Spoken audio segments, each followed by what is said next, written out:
Yo, Yo, what's yo, up, everybody? Welcome to week 3, Spacely. Jakey Muffins, how y'all feeling? Instigators basketball. Let's go. let's go, baby. What's up, Absolutely. Jake? How you doing, man? Good. Excited for this. Oh yeah, absolutely, Yeah, I'm excited for this too. absolutely. Our first, in my opinion, our first big test of the season. The Columbus Wizards, a really good team from last year. First time we've ever played them in franchise history. Didn't get a chance to play them last year. This year, they make the trip across I-70 a couple hours to Best Choice Fieldhouse to take us on in our own home. How you guys feeling about this game? Man, excited as always. You know, it's Instigators basketball. What more could you ask for? But not only that, it's power ranked Instigators basketball, and that's still a very new feeling for us. So obviously, you know, we're gonna indulge in that fact and just kind of bask in basket's glory. You know, it's Yeah. basketball, baby. What else can be said? What else Yeah, can be 140 said? teams playing this season in the ABA. We're ranked number 16th, our highest ranking in franchise history, Let's short go. franchise history. Let's Hoping go. by the end of the year we'll be up even higher. But definitely added pressure for us. Target on our back. You know, we saw the Wizards put out a little diss track on us this week to hype up their fans. We know some of their fans will be coming to the game. You know, this has potential to develop into a really nice rivalry, similar to Yeah. that Louisville Pros rivalry or the Indiana Legends. You know, those teams that can't wait to play out of respect, but also know they're going to give us their best, and we're going to give them ours. hmm Yeah, and just to touch base on that, it's also kind of an interstate rivalry as well, playing up against another team out in Ohio. As you know, our upcoming week facing off against the Ohio Kings, another rival.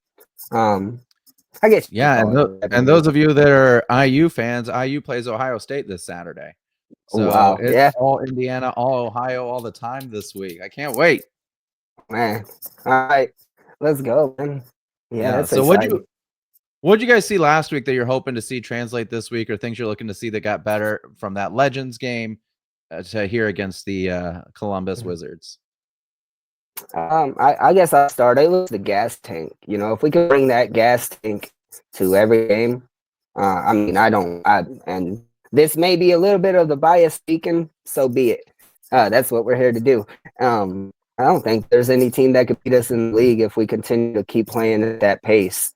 Play at our own pace, obviously, but you know, if we're able to make those rotations at the right time and kind of get the most out of our players with depth that we've got, we're a pretty dangerous squad. So that would be my key take.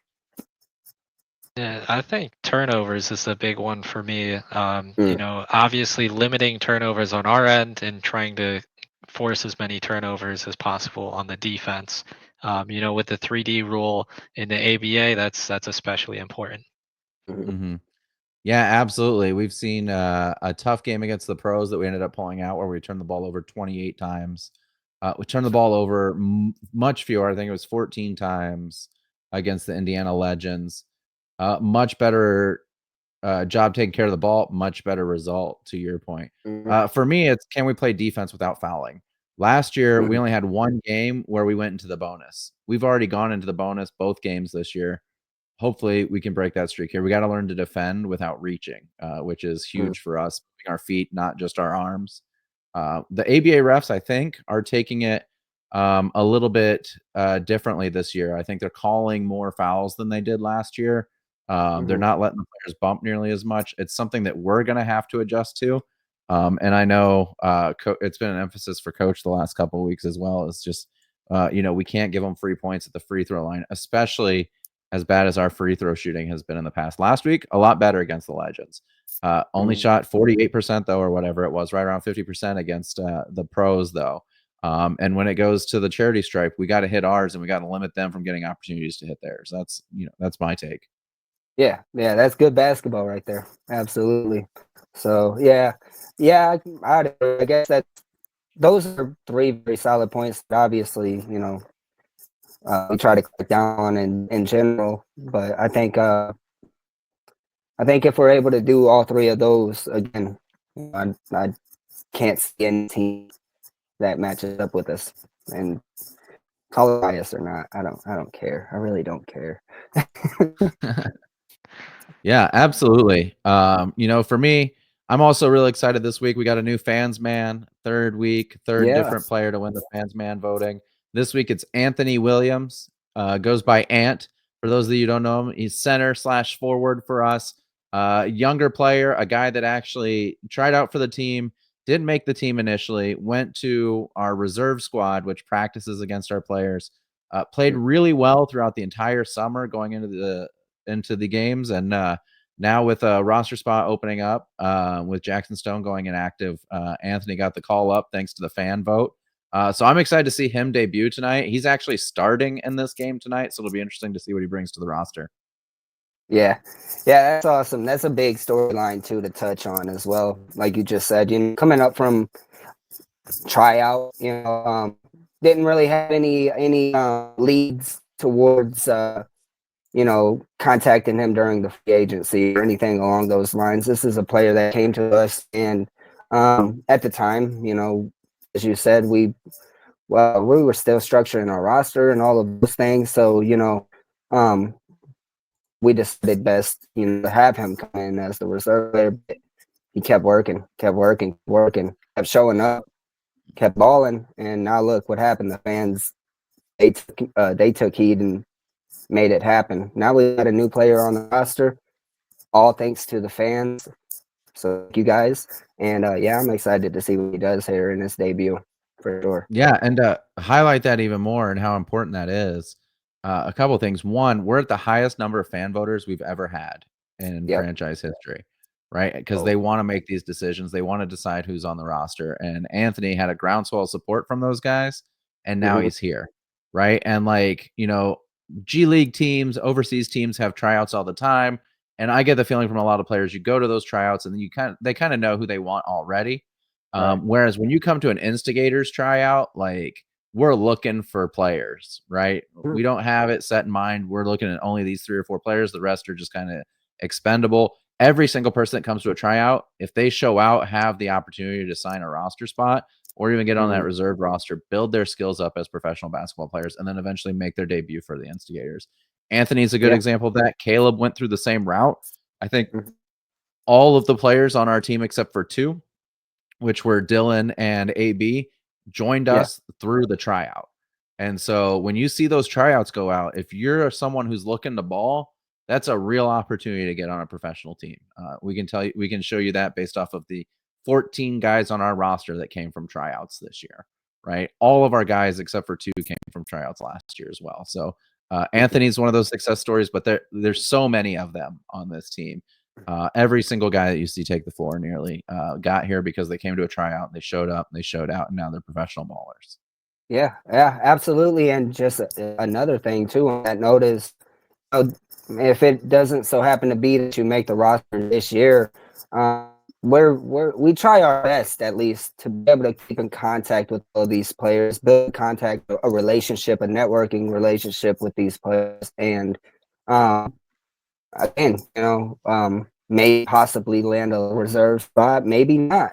But we try to use those opportunities to build that networking relationship with these players, so that if there is an opportunity that we come across, we can pass it down the line as well. So that's right. Whenever an Instigator tryout comes around, take full advantage of it, because it's not necessarily only that opportunity that you're taking part of. It's the bigger picture, Yeah, absolutely. Well, with that, let's take it out to the game. 2-0 Hoosier State Instigators hosting the 0-0 Columbus Wizards, making their debut. Before we do that, though, we've seen a couple of times ABA rules really come into play, right? The 8 fouls to go into the bonus, only 3 timeouts, the 3D rule, all those things are super important. We're going to do what we always do. We're going to start the broadcast with a little presentation for you to get to know the quick and dirty ABA rules, the ones that matter to you. And then once that's over, we're going to head back out to Best Choice Fieldhouse here in Fishers, Indiana, and we're going to get the action started. So we'll see you right after this break.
All right, as we go through the starting lineups here out in Best Choice Fieldhouse, I'm excited to see this one going. I'm also excited to see the debut of our new PA announcer, Frosty, who's pretty awesome, to be honest. He does sound kind of familiar. Ain't that a beautiful court though? Best Choice Fieldhouse, Fishers, Indiana. It looks awesome, yeah. Yeah, it does. So as we do get in this one here, again, what are you looking for in this first half from both sides? Yeah, so for us, fast start. Mhm. We've seen the first quarter really be a slog for us, averaging just over 20 points in the first quarter, giving up a lot of points in the first quarter. Would like to see us start fast and continue fast rather than build into the game. For the Wizards, it's really about number 55. We haven't seen a ton from them, but we know he's their big player. He's one of their superstars. How does he get his season going? Is he a little rusty, or is he going to take off and start hitting buckets right away? That's going to go a long way to determine how the game ends up for them as well. We haven't seen a ton of film on them going into this, especially with their new roster, but we know they have some upgrades. We know they're a competitive team. They're always one of the top teams in the ABA. But it's really going to be about that fast start for their big player. Yeah, I agree. They've also got another player, Phil, who last season was right in the mix with AB for blocks and rebounds. Obviously, AB just had a phenomenal season last year and kind of just ended up lapping a lot of guys when it came to those two categories. However, Bill Bledsoe, he was up there right along the side of AB, I would say. I believe he ended up at second for total rebounds all year last year. So that's a big matchup I'm looking forward to watching too as we get this one started. Absolutely. So the Instigators win the tip-off there. Anthony Williams wins the tip-off. Other starters, JoJo Hart, Malcolm Martin, Chuck Bloom, and Dylan Ware. That's your starting five for the Instigators. Missed their first basket, unfortunately. Yeah, JoJo and Dylan trying to tear the roof off early. Just a little bit off connection. But JoJo's got such a smooth form. You can kind of count the second round if that shot's gonna make it or not, how long he's up in the air. It's became one of those things. JoJo. Yeah, for me, JoJo's one of the best catch and shooters in the league when he gets going from 3-point range. Yeah. Oh yeah. Gets a foul there though, and that sends the Wizards to the line for the first time here. So I believe that's number 5, Farrow, at the line for the Columbus Wizards to start this game. Looking to tie it up here.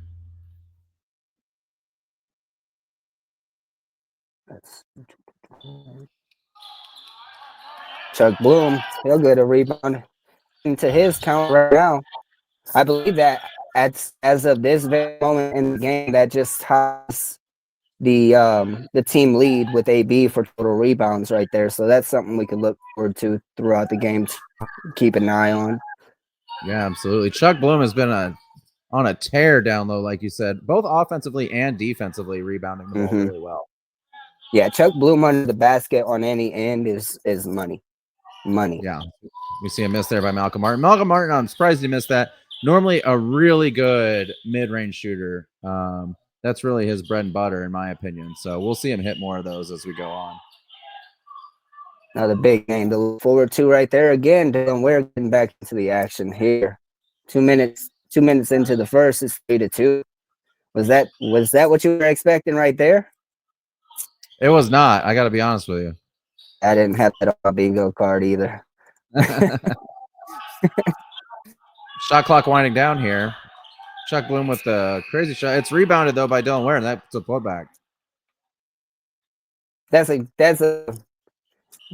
Nah. I don't want to call it a lucky putback, but Dylan Ware just in the right place to be at the right time on that one. Time ticking Yeah. down. Nothing else you could do but put it up.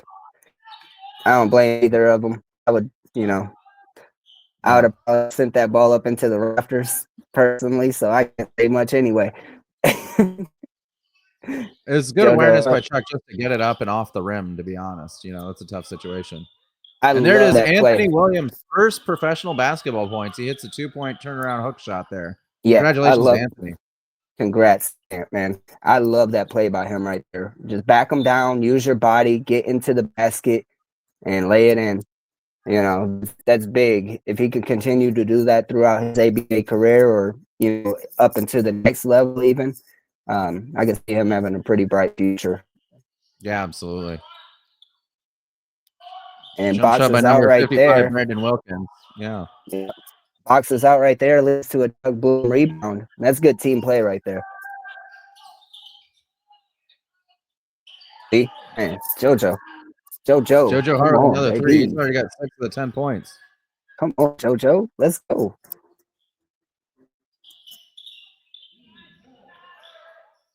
Another big on big.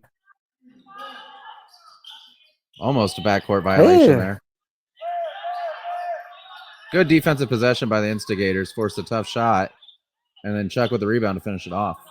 That's his 30th of the game already. Dylan Ware will go to the line. That's the first foul there on the Columbus Wizards. I think it's on number 32, Phil Bledsoe. Yeah, and when they ain't on the court, that's the next matchup, I would say as well. Dylan is still. What you're getting right there is all-star versus all-star level competition right there. And I think that's something we like to have highlighted because this is a very young franchise, the Instigators. We're coming off of our inaugural season. This is our 3rd game of our 2nd season. And we've got guys like Alex Brown. We've got Dylan Wares, true all-star ability from these guys. And even some guys you'd be shocked to see by the end of this year. I wouldn't be surprised if they're in the running for nominations as well. As a big foul right there off of Malcolm hit down hard. You kind of have to dig in that floor. Gotta love it. Yeah. Get that Caitlin Clark foul on the 3 right there. That's what we call that in Indiana. Yeah. Oh, Lord. All right, we're going to hit our first media timeout here. So we'll hit our first timeout as well, and then we will return in time for more Instigators basketball here on our YouTube channel. Hey fans, it's Frosty, co-owner of the Hoosier State Instigators. Hope you're enjoying the broadcast, but I want to take just a few seconds to let you know about our fan voter tier on our Patreon. There you can find all kinds of cool stuff like behind the scenes footage of practices and tryouts, early access to games and podcasts, and much, much more. On top of that, you become an official fan voter of the Hoosier State Instigators, where you can make key decisions in running the franchise. Things such as what uniforms do we wear, who stays, who goes at the end of the season, evaluate the players and coaches, and make decisions that will impact this franchise for a long time. So this is your chance to get off the bleachers and into the boardroom with us, the Hoosier State Instigators, at www.patreon.com/Apex Athletic Collective. Hope to see you there. All right, so we're back here. Jay, I do have a question for you as we look at this Instigator 5-point lead. We're about to see Malcolm Martin go to the line for 3. When are we going to get the Jay Spacely commercial? That's what I need to know. That's what the fans have been asking. It's trending on the X and the Instagrams and the threads, I think, maybe. When are we getting the Jay Spacely commercial? As much as I'm honored by that lie right there, I'll just say it's a work in progress. It's on the way. Yeah. I don't know how long that progress may take, but just know that it is coming. Maybe question mark at the end of that. Yeah, anything's possible. So write that down. Yeah, you guys can't see right now because we're off camera, but Corey does have me held hostage right now, and so got a camera to the head. Got a camera to the head. And Malcolm he drains that one. Second. He's hit both so far. Yeah, man. 14-7. Let's see. Does he? Yep. That's smooth. Smooth like butter. Yeah, he's got a good free throw shot for sure. Mm-hmm. This is a big matchup too, as you brought up earlier. 55 in general, but Chuck Bloom on him. Obviously Chuck. With this rotation, outside of maybe Ant, I would say Chuck's probably our biggest body in terms of overall mass out there on that court. So as you see, he's kind of taking that position again. JoJo. See, you could count it down. That's a deep three too. I've gotten so used to watching JoJo in our film that you just know when that one's in or if it's that split second off. It's like, man. It's interesting. Is shot release is a little different than most. It comes off almost like a football spiral rather than a back spiral like a lot of shooters. But he's so accurate. Seems like comes off his right hand a lot. I know his left hand if any opponent is watching. Yeah. Man, I always forget about that part. Turnover there by Chuck Bloom. We got a limit here. That's only the first turnover for the Instigators, though, so not a huge deal. We'll blame it on the court there. That was now honestly that was actually really the ball was slippery to start the game, is what I was told. So we'll blame it on the ball. Well, already the Instigators' fourth foul, halfway to the bonus. A little less than halfway through the quarter, so something we're gonna have to keep our eyes on for sure. Yeah, that is true. Yeah. 5 minutes in, and already got 14 fouls here in the first quarter. That's tough, but we are up right now, so that is the plus side of that, I guess you could say. That's right. As Wilkins goes to take his first free throws of the season and of the game. While we're going through these free throws, I want to remind you, if you're watching this on our YouTube, which I assume you are because it's the only place that it airs, make sure you like and subscribe to our YouTube channel. Hit the little bell at the top. Get those notifications when these games go live. We do a live premiere of them throughout the week. And even better, if you want to check them live, sign up for our Patreon. Only $1 a month to watch the games live as they happen, internet permitting, of course, in the facility. But make sure you get all the Instigators basketball you can. You know what I really like about the Patreon? We just introduced our experimental feature of our AI podcast breaking down the games. What do you think of that? Yeah, I'm actually a big fan of it. It's been fun. I told you whenever we first posted it up, we had the countdown for the original post. I was like, hey man, you think you could just email me that link? I want to hear it. So yeah, it's a fun feature. It's another cool thing. Another cool thing that we've just been made aware of on our Patreon is the gifting of subscriptions as well. So for those of you that are looking for a holiday gift, maybe a birthday coming up, or maybe just want to show some love to another Instigator man on randomly, we do have the ability, the option to be able to gift subscriptions now. Just visit www.patreon.com/Apex Athletic Collective as normal. And then the actual link would be patreon.com/Apex Athletic Collective /gift. So as we get back into this one here, slippery floor here. You know what I really think we need? We need a Swiffer sponsorship for some of these floors. These guys sweat a lot, and the floors are slippery. We saw that there. Malcolm Martin slipped, ended up causing a foul by Ant as he went for the loose ball. And now they're just cleaning up the floor here. As it looks like Alex Brown checks in there for Anthony Williams. So Alex Brown getting his first action of the game here about 6 minutes in. I like this lineup right here with with AB and Dylan together on the floor. Those two have been playing together a long time, a lot of chemistry. But also these three guards together with them. I think it's a dynamic rotation. I hope it helps push this 5-point lead even greater here to close out the first quarter. Yeah, just a note on the AP substitution as well. He's checking in here as now the official leading scorer for the franchise all time. Let's see if he looks to increase that lead on anybody, or if maybe Dylan starts to creep up on him today as he gets good involved. There, unfortunately, an offensive rebound.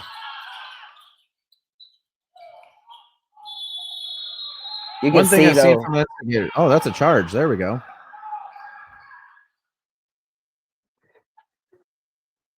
Yeah, you could just see the difference between the opponents, the Instigators, when AB checks in. They went to go and drive in on that possession, and just completely back up. Yeah, took a mid-range it makes jumper instead that was contested. It was, yeah. it makes you think a lot of things when you're going up to that basket when you see a 7-foot man standing right in front of you, you know. Yeah. And Tay bam, Nelson has been amazing this big year. Hits shot, a 3 to start. Yeah. big shot. Yeah, man. Yeah, Tay has been a very, very big piece to this early run, I should say. 21-13 now. About 5 minutes remain. That one sails Another out of turnover by the bounds. Instigators. Yeah, that's 3 turnovers so far in this game. Not something to be alarmed yet, but we should keep an eye on it for sure. Mm-hmm.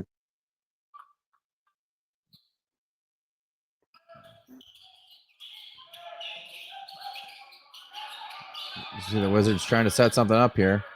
Again, another tough mid-range jump shot that doesn't go. AB right there for the rebound. And that would have tore the roof off. That one would have tore the roof off.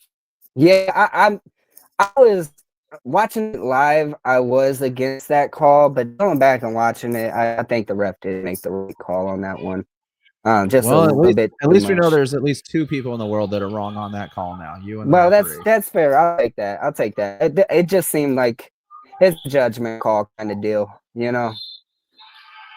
I think what's hard on this court is the restricted zone isn't locked out. So, I think he's probably pretty far under the basket there too. As we get a 3D here. And that's 3 points for Levante Nelson. That's a big bucket too. One of the things I really have loved so far is just the energy at Best Choice Fieldhouse in our first 2 home games. Mm-hmm. You can hear the crowd for sure. Yeah, it's still surreal.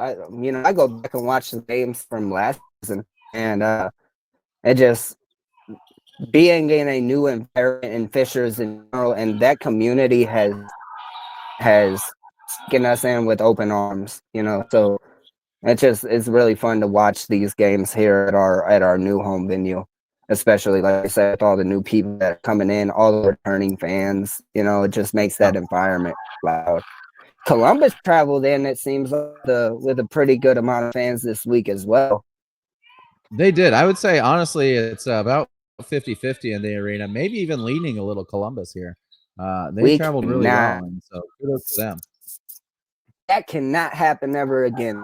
Okay, please, fans, if you're listening to this, don't let them walk into your home like that. We gotta work together. Those guys on the court need you just as much as you want to watch them win. We need you guys there as well, making noise, getting loud, and woo. Good block there by the Wizards, unfortunately. Joe, don't let that happen either. I'm just kidding, Joe. Good strip by Malcolm Martin to stop him from going up there. Clean strip, and the ball go out of bounds. Really great side. Really good action on both sides. Mm-hmm. We get a substitute here. Lawrence Boyd checks in for JoJo Hart, who had a really good first quarter. Yeah, Lawrence Boyd too. He's having a really good season so far as well. Continue 3rd game off the bench at the moment. But yeah, I mean, that kid's been impressing me every single week. As Dame comes there, he gets a strip, and that goes right to LB. He tries to get AB. Just not enough air on that one. It will go into the hands of the Wizards. And I believe that is correct me if I'm wrong, that is a 3D rule, correct? No. That's right. Or yeah, okay. Yep. That's a miss there. 3-pointer by the Wizards. That doesn't go. You can't leave a guy open like that, though. Good rebound by AB. Dame bringing the ball up. Dame Wilburn, for those of you that don't know, we'll have a graphic for this next week. Number 1 jersey seller for the Instigators this year is Dame Wilburn. So congratulations to him. We're going to see a lot of those number 2 jerseys. Although his number 2 jersey just arrived today, in fact. So he's actually wearing the coldest jersey in the game, the number 0 Frosty jersey in this game. Hopefully it gives him some good luck. Oh, man.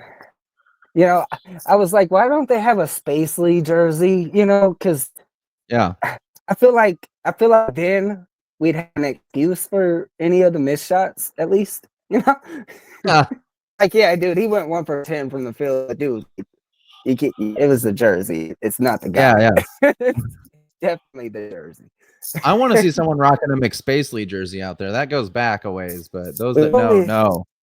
I think we've only got one ticket set or one jersey sell on that, and that kind of hurts my pride on that a little bit. But it's just a little bit, but yeah, we worked hard for that. We did, guys. Yeah, if you want your Instigators merch, though, there's 2 places to get it. At the game, where we have exclusive merch not available anywhere else, including shirts, soon to be socks, and some other things as well. So you can be there, game balls, or on our website, apexsports.com, and pick up your Instigator stuff today and rock it out, not just at the games at Best Choice, but in the community too, and show people that you're an Instigator. Mm-hmm. Absolutely. Best dressed fans in the game. Best dressed. As we see coming out of this media timeout here, Instigators up 8. Good start for the Instigators, I would say. Don't you agree? Yeah, it's been an entertaining game so far on both ends for sure. 6 fouls right there, as as we kind of touched base on in the pregame. Fouls and turnovers are kind of the only thing that I would say that are keeping us from really blowing the lid off of this one here early. But we'll take an 8-point lead with Dame at the line, make it 9. There we go. Absolutely. We all know the foul count should be 5-5 at least because of that charge call, but I'll let it go. I don't need to speak on that anymore. Nah. The ref said. Gives us a double-digit lead for the first time in the game. There we go. Yeah, it's feeling good right here. As that one was almost stripped as well. See, AB just being there right there on those kind of plays. That's no little man that just went against AB by any means. That's right. That is not a little man, but AB just seems to, he's got that experience. He's got next level experience that, we always enjoy having on our side. Yeah, it's like you said, even if he's not blocking the shot, he's altering the path of the shot or he's getting in the head of somebody. We've seen the shooting percentage close to the bucket go way down, really for 2 reasons. 1, because that shot near the rim is close, is tougher. And 2, people are backing out and taking some tough mid-range shots that aren't going in, right? Folks are comfortable with the threes. They're comfortable with layups and dunks, but mid-range shots are the hardest in the game. Right. And as a shooter, rhythm is everything. So if you're used to making that 2-step read right there to that basket that turns into a 3-step, a 3-step drive, and then it just changes your whole shot right there. You've got to adapt to those things. Obviously, these guys are professional basketball players, so those adjustments are slight adjustments compared to somebody like myself, or Corey, or an average rec league hooper or whatever. But it still shows, especially on film. You could see, as you said, that near the basket shot just kind of starting to fade away from them and try to get back behind that baseline. Maybe a bit of that's due to AB being down there. Yeah, maybe a bit of that has something to do with AB being right there, but maybe they're also using that towards their game plan to try and claw back here. As a minute left in the first, they're down by 9. That one will make it 6. So maybe it's a bit of both. But obviously having AB out on the court is always an advantage for us. Absolutely. LB brings the ball up here, looking to set up the offense, slow it down a bit, and make sure everyone's where they need to be. Over to Levante. Swings it to AB, who shoots the 3. He can hit those. He doesn't that time, though. That's his first of the season. Heat check moment for AB right there, we'll call it. Yeah, absolutely. AB, also, I guess, we can say AB was part of the 3-point contest during the event, though. So, AB, as much with the dunk there, AB. As much as this is going to pain me to say, AB is technically a 3-point shooter. Dame with his second steal of the game. Little hesitation. He's going for the and 1. He hits it. Big layup by Dame right there, too. Instigators fans go nuts in the arena. You know me, I'm a big fan of layups in general. Actually, layup, the flashier the layup, even better. But man, that was a great bucket right there by Dame. I love that It was play. really smart basketball. He's ahead of the guy, sees the guy charging to him. He hesitates and then Hmm. takes the shot, allowing the guy to kind of run into him and Yep. turns a 2-point play into a 3-point play. Yeah, patience, patience. Yeah. You know, you don't have to go balls to the wall every possession. You know, if you take those advantages, and we take that lead going into the second here, 37-26. After a tough game, recovery is everything. At Fisher's Cryotherapy, the official cryotherapy provider for the Hoosier State Instigators, I use whole body cryo to reduce inflammation and recover faster. For injuries, their targeted treatments get me back in action. And when I want to look and feel my best, the cryofacial and infrared sauna do the trick. Fisher's Cryotherapy, my go to for recovery. Book your session today.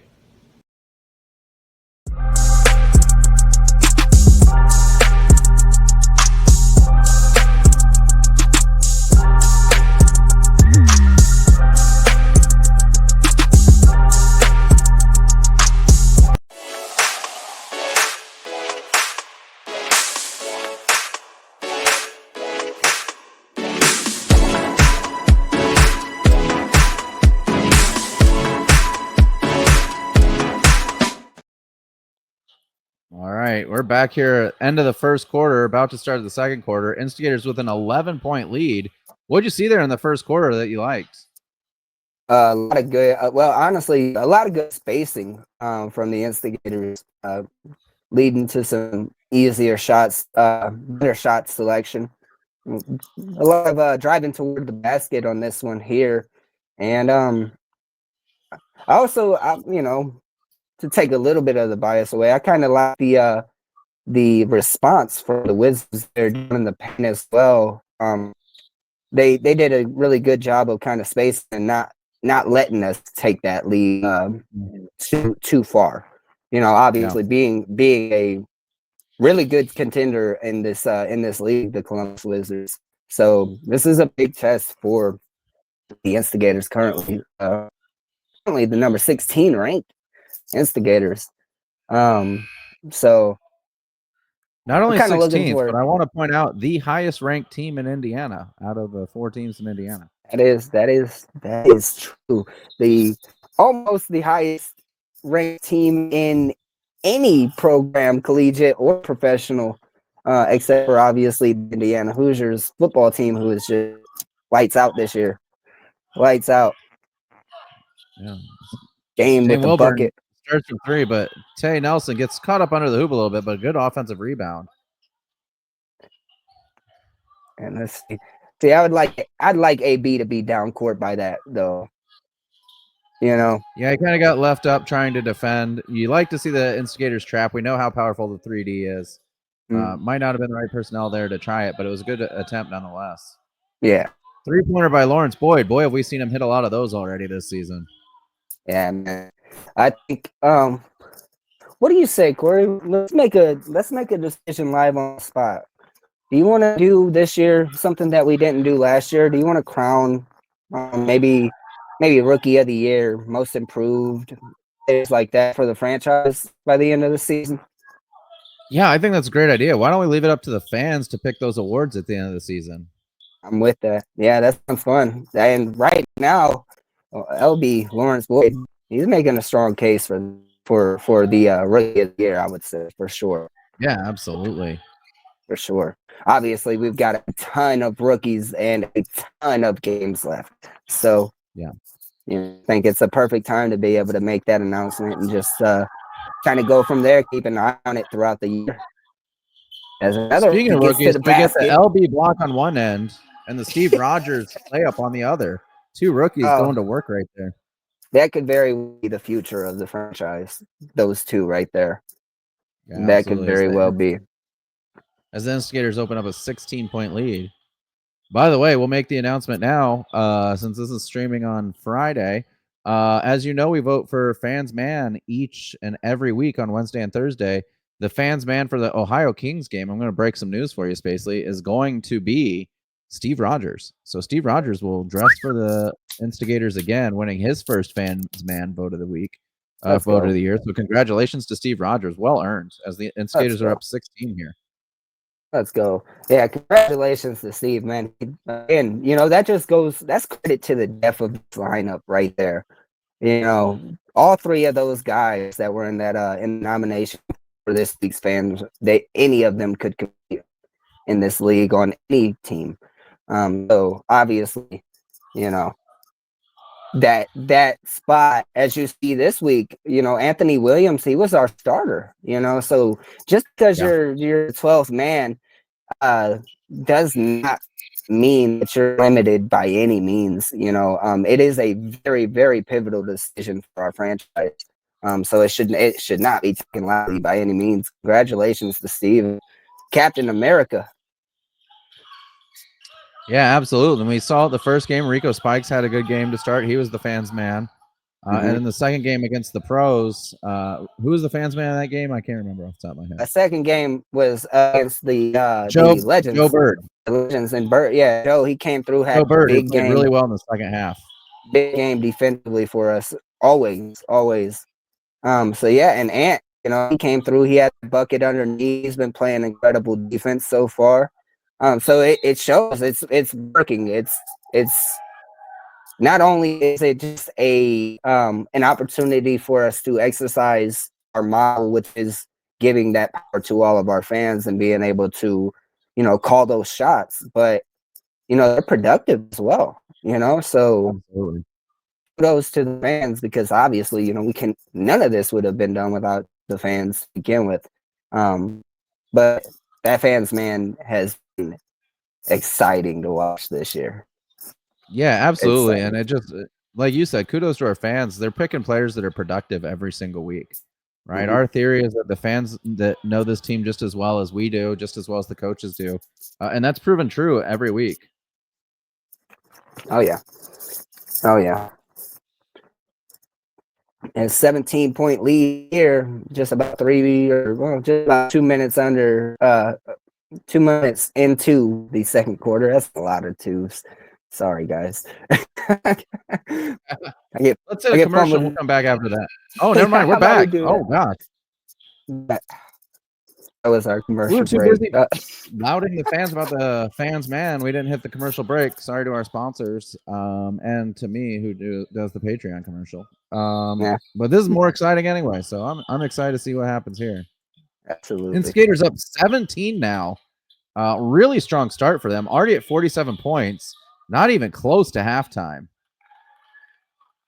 Maybe he wanted to send that into the next quarter. You could tell. And on that possession too, Tay, he had a really good defensive possession in that last sequence as well. As boy, he gets up there. One of the things I've noticed, we had Chuck Bloom on number 55, Brandon Wilkins, but Tay has taken over that assignment, has been guarding him and been sticking him really well, to be honest, in this game. So as we get Lawrence Boyd gets the steal. This is the three-pointer. Tay with the rebound. This is a 3D here, folks. Something that the Instigators have to be better at as we get the turnover there. One of the things I'd like to see the Instigators improve on is getting quality possessions in 3Ds. I think a lot of times what happens is you hear that 3D call, you know it's worth an extra point, and you guys want to take the shot rather than setting up, finding the smart play, taking the best shot possible, and getting the added bucket. Well, yeah, and I think, like you just said, I think it's that initial adrenaline rush. You hear the fans get into it. Your sideline gets into it. When a 3 rule is in effect, the whole county knows, because it's just being yelled from the top of the lungs from everybody around. As that one goes up and in for LB, that's another bucket. How tall is LB? LB just turned 21, I believe, or 22. 21. How tall is he? Oh, how tall is he? Sorry. Yeah, I don't know, honestly. I think he's 6'2", 6'3". He's not overly tall. No, but he's long. Yeah, he's long, and he's got the frame that his bounce is insane. He gets up there with AB at times. Yeah. Like that's pretty crazy. It's pretty crazy. Him and Steven, actually, they both are bouncy. Yeah, absolutely. Another shot there by the Kings. But that last possession was a great example of what we were talking about. We saw the 3D created by Steve. You get two passes, you get the wide open layup, and you get the extra point easy. So, Yep. Good job by the Instigators there. Good in-game adjustment. Looking like Chuck some gets full court right here. We'll take that from a captain, though. We'll take that from Chuck. Yeah, it was hard defense, right? He's trying to put put the screws on him there. But we'll hit our first media timeout here, the first quarter, and we will take a commercial break. So we'll be back right after these messages from our sponsors. Hey fans, it's Frosty, co-owner of the Hoosier State Instigators. Hope you're enjoying the broadcast, but I want to take just a few seconds to let you know about our fan voter tier on our Patreon. There you can find all kinds of cool stuff like behind the scenes footage of practices and tryouts, early access to games and podcasts, and much, much more. On top of that, you become an official fan voter of the Hoosier State Instigators, where you can make key decisions in running the franchise. Things such as what uniforms do we wear, who stays, who goes at the end of the season, evaluate the players and coaches, and make decisions that will impact this franchise for a long time. So this is your chance to get off the bleachers and into the boardroom with us, the Hoosier State Instigators, at www.patreon.com/Apex Athletic Collective. Hope to see you there. All right, we're back here. After that handsome man just told us everything we need to know about joining the Patreon. Oh, man. No one else will say it. I'll say it. Gosh darn it. Instigators still up 17 here. Yeah, let's get back to the game. 4 minutes into it here, 15-point lead by rather not 15 points. A lot of numbers. We're not gonna do this. I'm just saying. 17-point lead here by the Instigators. Come on, Corey. You got it, bro. I got your back. I'm sweating over here. Use that iPhone calculator. There's a 3-pointer miss. LB bringing the ball up. He shoots the wide open 3, misses it, but Chuck almost gets the rebound. Instead, the Wizards will pick it up. Good backcourt pressure there by the Instigators. Columbus recovers well, though. They swing the ball around, get an open shot. A deep two, but it goes in.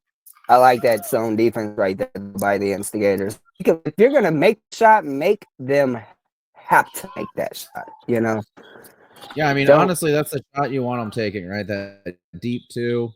Yeah, absolutely. As Wizards player, I believe that is Bledsoe. He gets up a little slow. When he's up and healthy, that's always good to see, as we don't want to see either side of these guys get hurt. So Boyd, one thing we see from the Instigators a lot more is passing the ball up this year rather than dribbling it all the way up the court. We see it gives a little bit more of a crisp pace, allows them to set up their offense. It's been a good adjustment this year.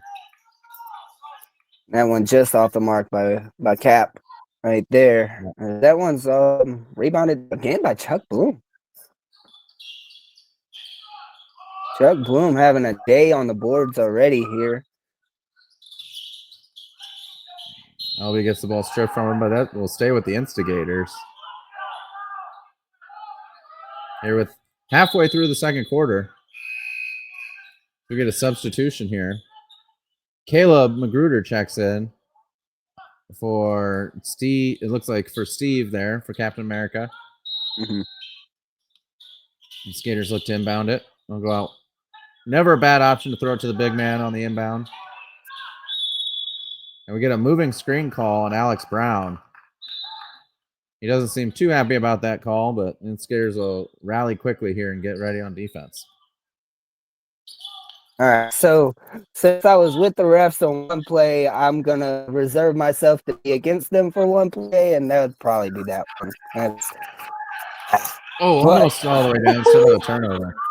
Ooh, okay. I almost jumped out my seat. If he would have caught that and that to the crib, I would have. Oh man, Magruder, As the we now shooter, he see, gets the ball.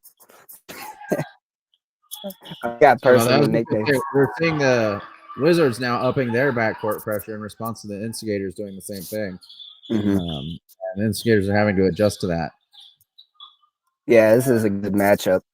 This is a really good game.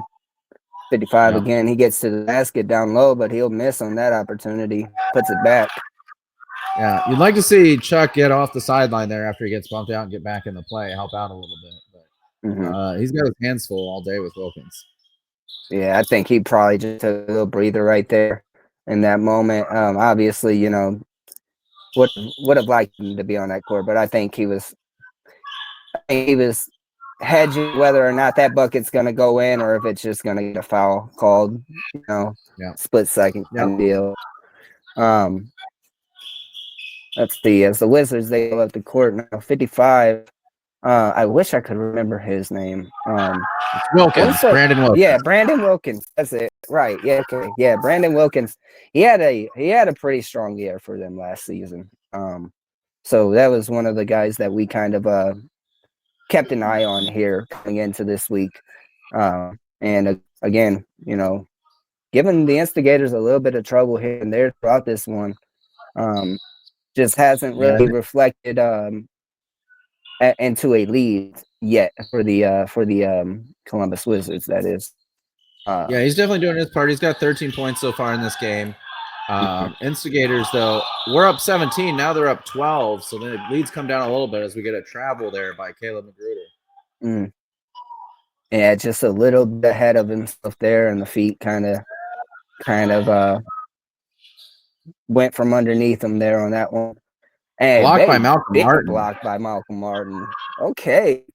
That's one thing I can see too from the Instigators is not only relying on AB or Dylan or the occasional Chuck block and there. Everybody's starting to get in on action when it comes to that specific category this season. Another something 3D that by the Instigators there. Something we kind of lacked on as a unit last season. As again, the league leading AB was on the court for the majority of the time. But this season, it seems as if everybody wants to get in and get up and get that block, get those rebounds, get their assist. Dame, he's been having a big game defensively when he's been in here too as well. So it's like it comes from all of these moving pieces, which is very tough for the opponent to kind of combat against. Yeah. Interesting fact, you mentioned Damian Wilburn. Interesting fact about Damian is he's actually number 1 in our division for steals per game at 4.75. Oh, wow. So number 1 in our division, just outside the top 5 nationally. I think he sits at number 7. So having a heck of a year defensively, to your point. All around, the Instigators playing much better defense. That is insane because keep in mind for the fans that are heard that this is only our third game right here. We're a few minutes into the second quarter of this game. There's teams that have about 5 to 7 games at this point. So to be nationally recognized as that number 7 guy when there are teams out there that have those, that advantage on us with that end, that is incredible. That's incredible. Yeah. That's one thing with the team. I want to shout out the baby dancers in the front of the crowd here, sitting courtside, sitting where only usually people like Spike Lee get to sit with the money. They're getting in there at $7, partying it up on the court, like living their best life, man. Kudos to them. Yeah, man. Yeah, man. They definitely have a way better life than I had at that moment because I had no clue about the Instigators back then. Imagine the luxury of being those little kids, knowing the Instigators are around, and you get the opportunity to watch them from courtside at the Best Choice Fieldhouse in Fishers, Indiana. Absolutely. That one rolls off the rim. Instigators up to 61 points here, though. Another thing we were talking about earlier is getting that fast start in the first half. It seems as if they're trying to make that push here right now. Yeah, absolutely. They had 37 points in the first quarter. Their highest total of the year was 31 before that. And now they're extending that to 61. So a great pass there by Dylan Ware. Dylan Ware with the braids back. Can't complain about that. And he's got the sweatband. You know what I mean? Like he's going all out here. I'm liking the new look by Dylan Ware, and I like the assist. Yeah. Almost a no look. Yeah, Dylan been spending some of them VC points. He's been upgrading the swag a little bit. I'm still a big fan of Dylan Ware with no hair, but that's just me. You know, no hair Dylan Ware is just a whole different mythical creature. But what Yeah, they do with you got to wonder. A billboard just went up in Fishers of the Instigators. You got to wonder if him being on that billboard gave him cause to do the do, if you know what I mean. Yeah. He's like, you know what, man? I kind of did good.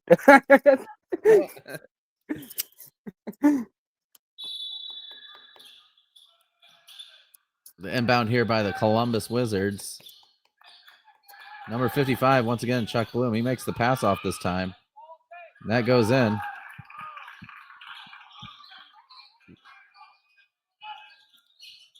Leads at 14 here for the Instigators. Orange Boyd almost there a steal. has a scary pass, but all the less That back wasn't in the scary. hands. Nice dunk there by Dylan Ware. Dylan Ware drives through, smashes it through the rim. I used to be able to do that back in the day. Yep, sure. You know those little another layup there by Farrow, number 5. You know the little rubber basketball with the little plastic hoop. Yeah. I was smashing back then. That was my prime. Trampoline basketball hoop, playing early slam ball. Yeah, I was great pass pass by LB to Dylan Ware, who gets it in on the reverse underneath. A left-hander. 3-pointer there, answered though by the Wizards, who bring it back to a 13-point lead.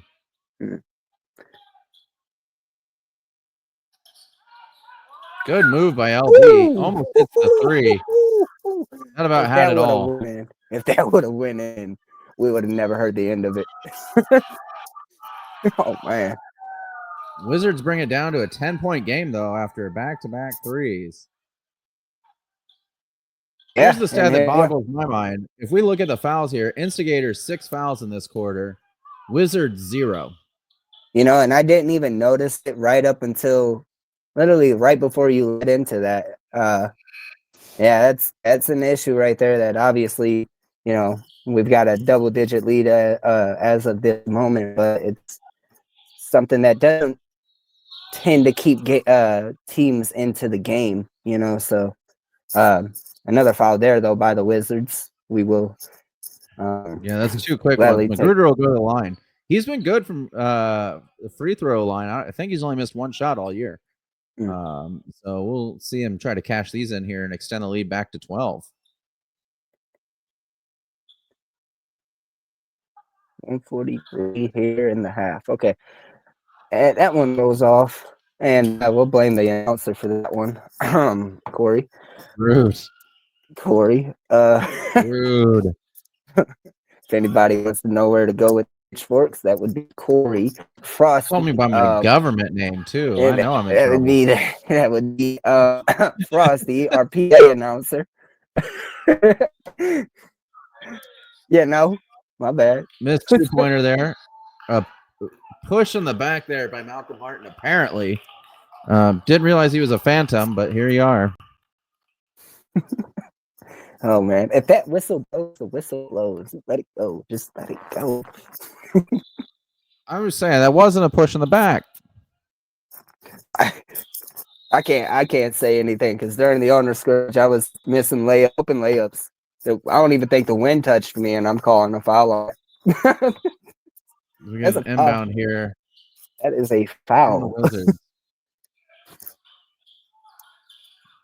And I believe that's Jay Farrell right there with the ball in his hands. Going up against JoJo Hart, that's a great matchup too. That one catches nothing there. We talk a lot about JoJo's 3-point shooting and his ability to get to the rack and his assists, all of his offensive weapons. But I'll tell you, JoJo's one of the best defenders on this team. Yeah. Oh yeah, absolutely. I believe I might be speaking out of turn here, but I do believe he is the season leader from our inaugural season for steals. Yeah, absolutely. Yeah, I believe so. So yeah, JoJo all around everywhere on that court. And as of now, the only fan that has ever completed, or the only person in the world that we know of, at least, that has completed the Dreammaker contest too. You guys could visit that on our YouTube channel since you're here already after this video. Go check out our shorts, and you'll be able to go relive all of those moments and any of the new moments that we have created during this season, even during the IPL run, during the Summer League as well. So, yeah, absolutely. As we see now, the Instigators have put the Wizards in the bonus, 8 fouls to 2 so far this quarter. Luckily, they missed both free throws, though, as Dylan Ware gets the rebound.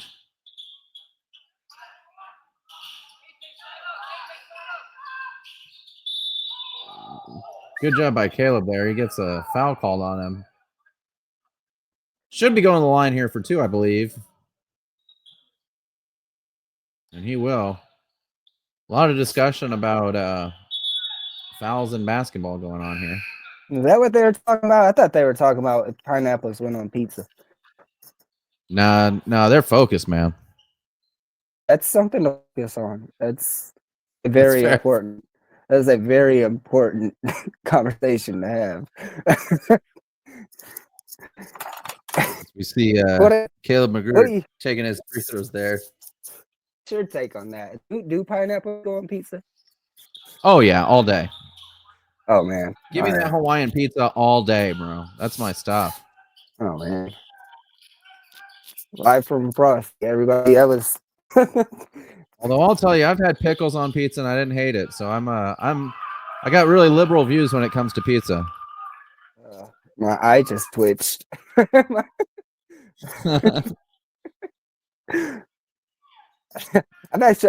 think I have seen like pictures of the pickle pizzas and stuff. And yeah, it's not bad. It's like a Ninja Turtles thing, you know.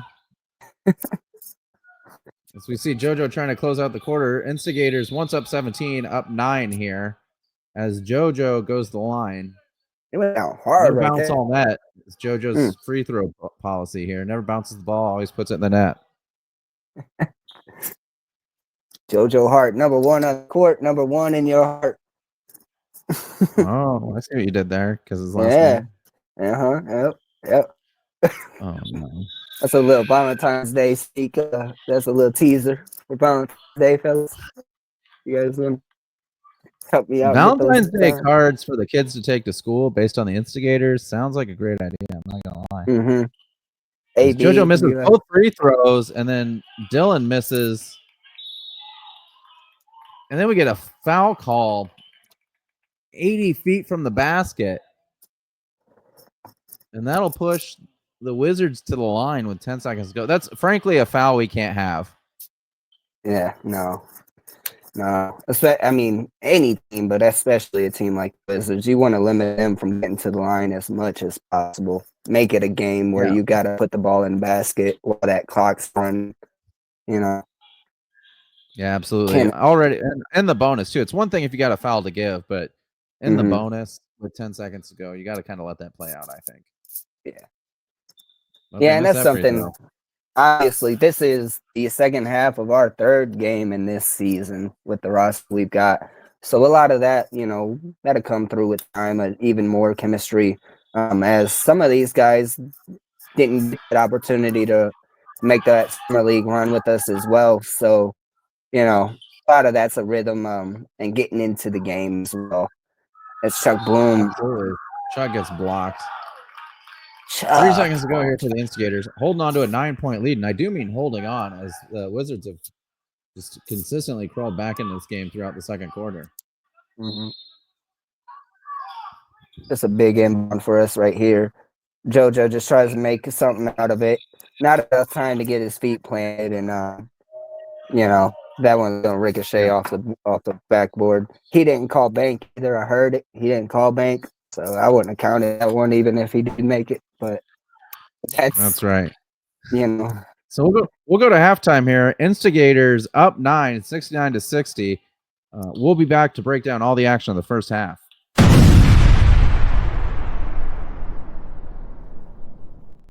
After a tough game, recovery is everything. At Fisher's Cryotherapy, the official cryotherapy provider for the Hoosier State Instigators, I use whole body cryo to reduce inflammation and recover faster. For injuries, their targeted treatments get me back in action. And when I want to look and feel my best, the cryofacial and infrared sauna do the trick.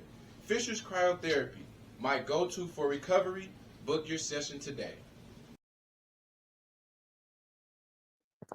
All right, we're back here in the studio, as it were, with Jakey Muffins, our in-studio analyst, as I've just decided to call it right now. He didn't even know that. As well as Jay Spacely, my partner in the booth. We'll start with you, Jake. What'd you see in that first half? First quarter was real hot for the Instigators. Got themselves up in a big lead. Wizards, though, a very competitive team. We knew that going into the game. Started to claw their way back into the game in that second quarter.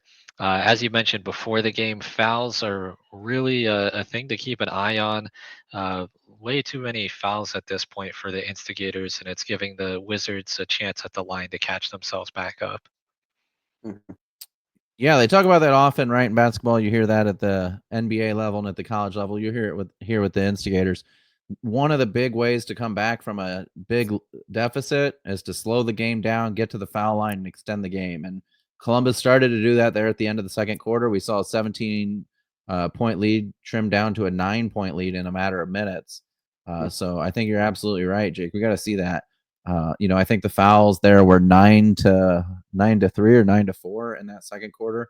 We got to figure out how to defend without fouling. We got to be able to move our feet. We got to watch for our aggression in bad situations to keep moving forward. What'd you see, Jay?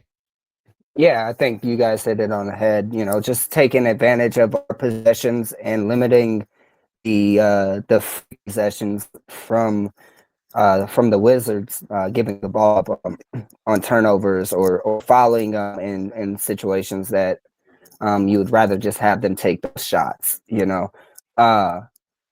Obviously, I could see why some of those fouls were called. We're trying to be handsy. We're trying to give them guys a bit of an opportunity to get those 3 possessions and things like that. But overall, again, a great game from both sides so far. It's been entertaining, and I think we're kind of getting that playoff atmosphere here in November. Getting to kind of see what a regional matchup would look like here.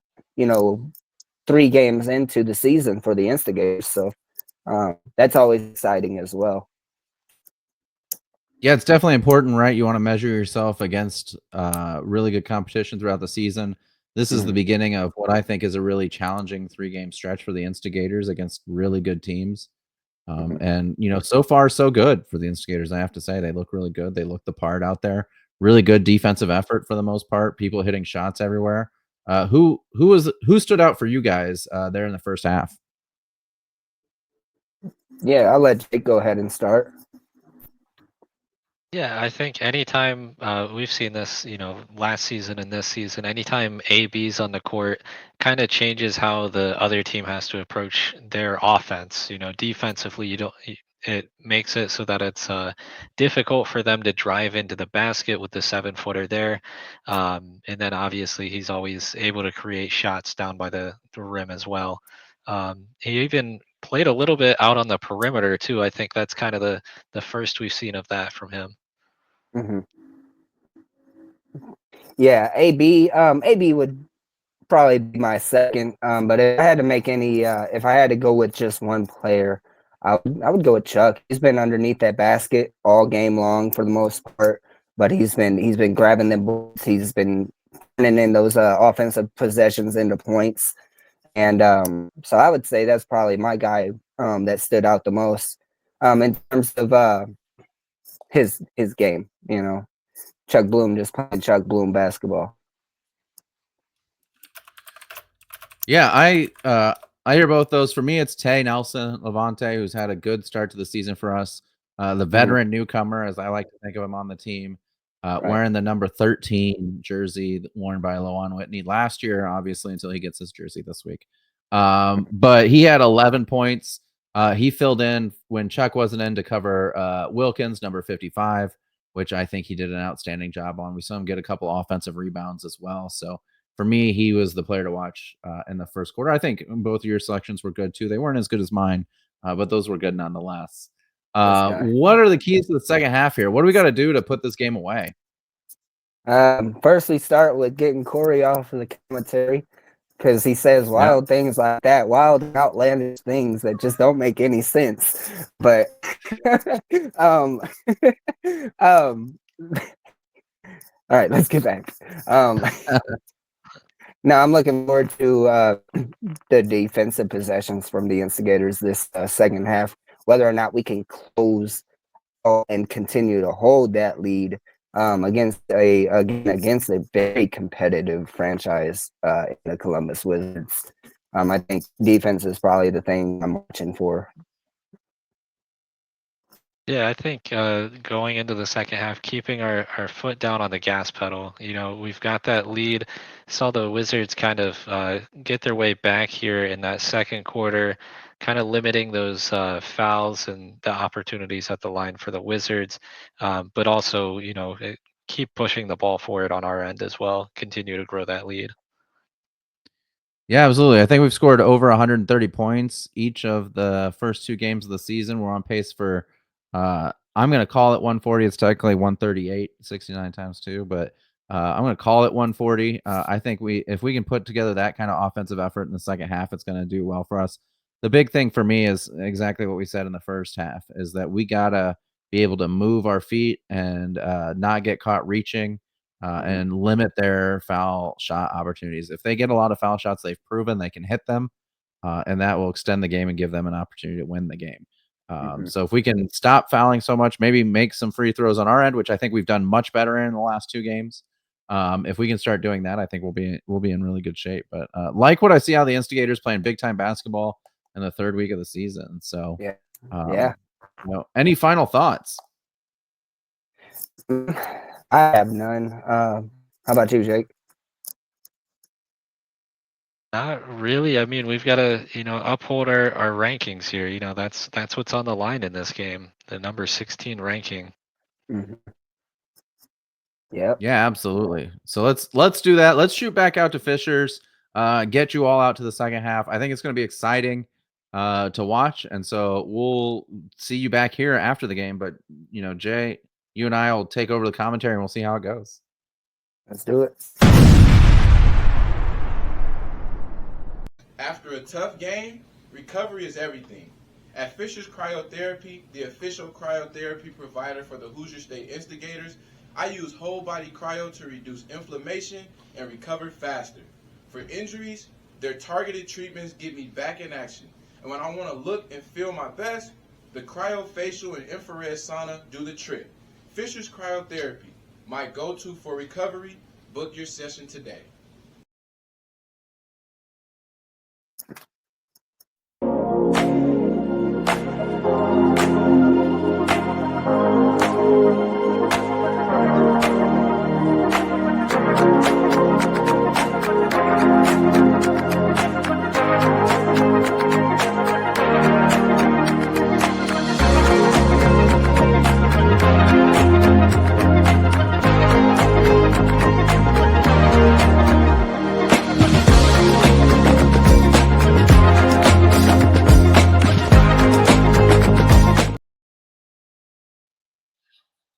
All right, we're back out here at Best Choice Fieldhouse. About 30 seconds till the second half gets started.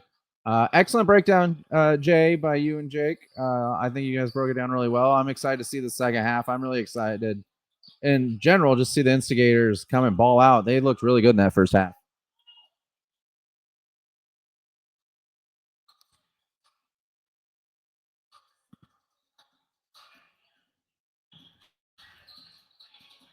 Yes. But I stand by it. That's my guy Chuck Bloom right there. So, he has been a big force for us defensively. And that was half of my statements. We're gonna run with it. I'm there with Chuck was a good key part to that half. I think he'll hopefully play a key part in this half as well. Big time player for us, one of our captains, along with Malcolm Martin and JoJo Hart. And I think all three of our captains show up and show out game after game, and they're three of the people we rely on. And I'm sure that'll be the case here as well.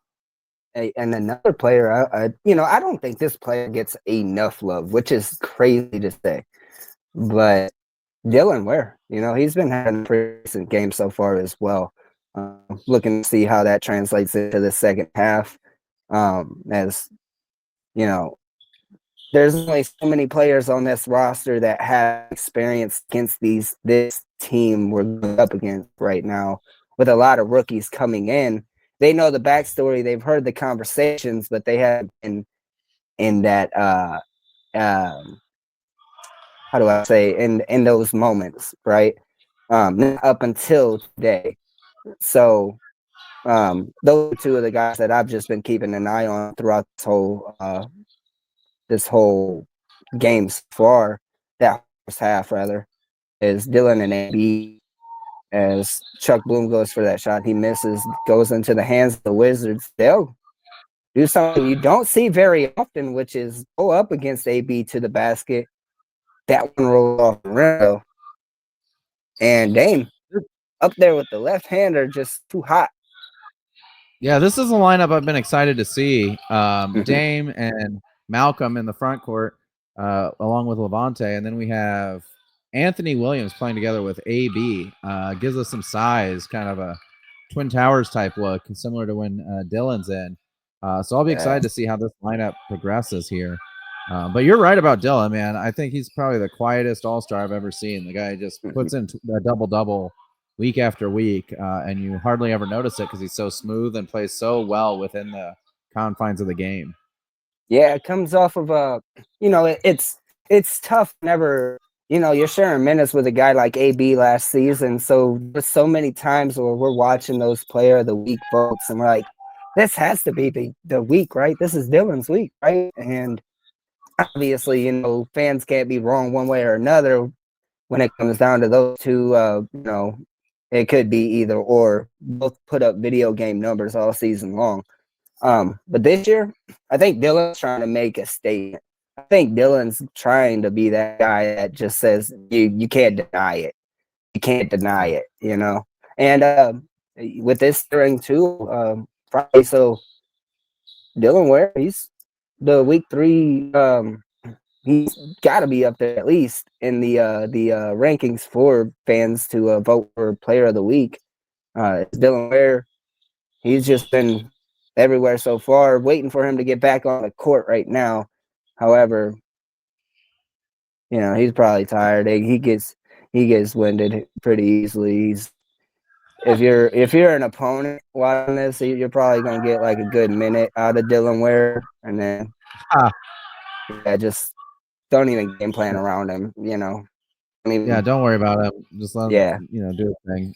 Mm-hmm. Yeah, we'll announce that Player of the Week. Votes by our fans every week determine our Player of the Week. We'll announce Player of the Week for this game as soon as broadcast is coming to a conclusion. But I agree, Dylan Ware already off to a strong start.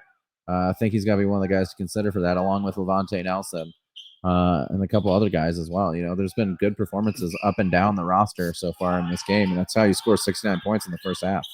Mm-hmm. And Skaters up 8 now. Their smallest lead since the first quarter. AB battles for the ball. Ooh. And he gets a foul call going the other way for AB.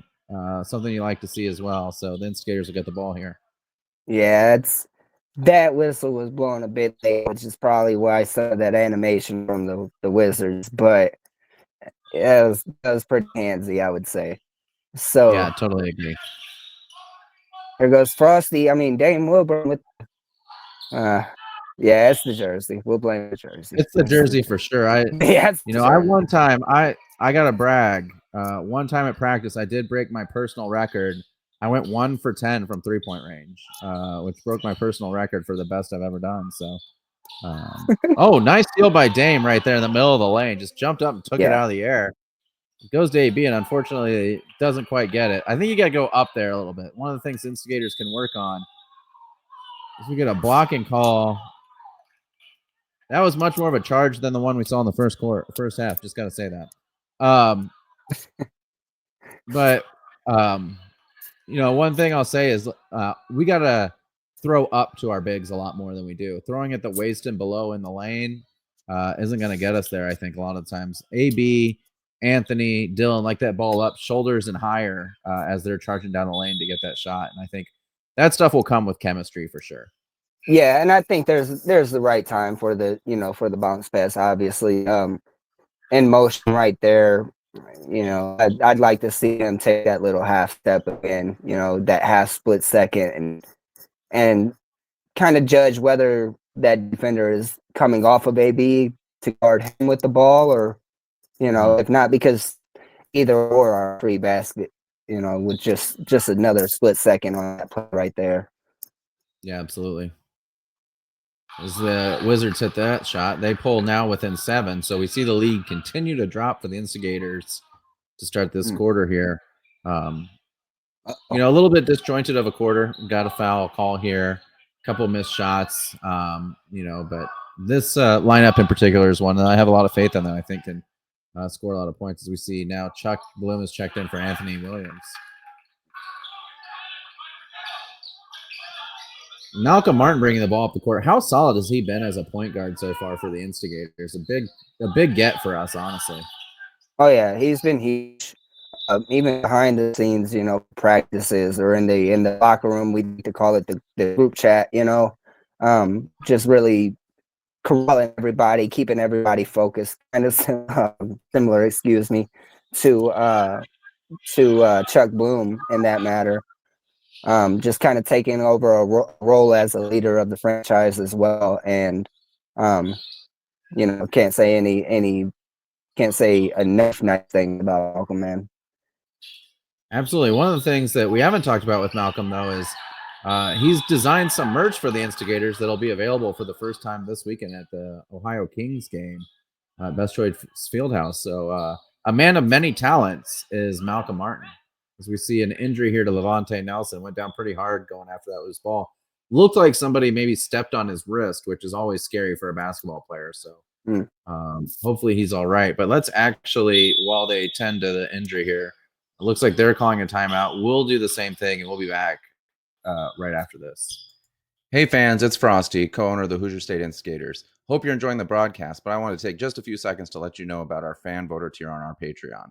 There, you can find all kinds of cool stuff like behind-the-scenes footage of practices and tryouts, early access to games and podcasts, and much, much more. On top of that, you become an official fan voter of the Hoosier State Instigators, where you can make key decisions in running the franchise. Things such as what uniforms do we wear, who stays, who goes at the end of the season, evaluate the players and coaches, and make decisions that will impact this franchise for a long time. So this is your chance to get off the bleachers and into the boardroom with us, the Hoosier State Instigators, at www.patreon.com/Apex Athletic Collective. Hope to see you there. All right, we're back here. It looks like Levante got up under his own power. It looks like he's getting some ice from the bench. Hopefully he's okay. Definitely questionable to return for this game. We'll wait to hear an update, but scary time to come down on your wrist like that and have someone step on it. Mm-hmm. Yeah, that's always the worst part about watching these kind of games, especially knowing as the ownership side, knowing the deeper side of these players, these athletes as individuals, as humans. You don't want to see any of these guys getting hurt, and you want to see them be able to be at their fullest, going home and driving home safe and just being able to come back and compete again as quick as possible. So always good to see when they get back up, especially on their own power, whether it's an instigator or any other player in the league by any means. Absolutely. And I will say too, we see a lot of breaks to work on the court a little bit to keep the court dry. I'll tell you, for those of you that weren't there last Saturday, it was a humid night in Best Choice Fieldhouse. So kids played all day. They were sweating like crazy. Our players were sweating like crazy. The other team was. Good set play there. Unfortunately, it doesn't go in for Damien. But that's the reason we see as Malcolm gets called for a phantom foul there. That's what we see for them having to clean the floor as often as they do, or dry it, I should say.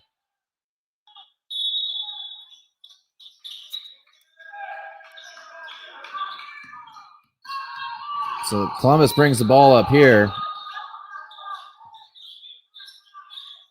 Got to get a hand up there, but good defense to stick with him, make him take a mid-range shot. We'll take that all day. It goes in that time, unfortunately, but it's good defense nonetheless. Yeah, and I mean, and a good shot on both sides. You can't, good basketball is good basketball, so you can't really knock it. But as a fan, obviously, I'm wishing that one would have just ricocheted off. Yeah. 4-point lead here now as the Wizards go, and that ball goes out of bounds. Yeah. So the Wizards will inbound here, down only 4. Once again, this was a 17-point lead midway through the second quarter. As we see Chuck Bloom try to save the steal there. Unfortunately, he steps out of bounds, and the Wizards will inbound it again. Yeah, great hustle right there by my guy CB32. That's a new nickname I'm working on, but I don't know if it'll stick around. As we see the inbound there. As Chuck rebounds it, and he brings it up. Finds the open man there as they swing it around. Damian Lillard, more like Damian Wilburn, with a 3-point shot there, as that'll be a backcourt violation. And a turnover by the Instigators.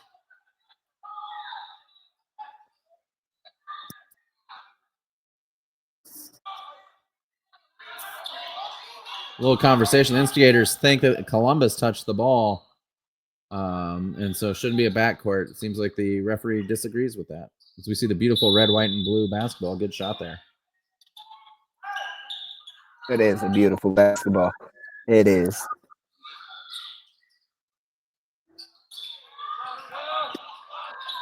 Good box out there by Dame as the Instigators bring the ball back up.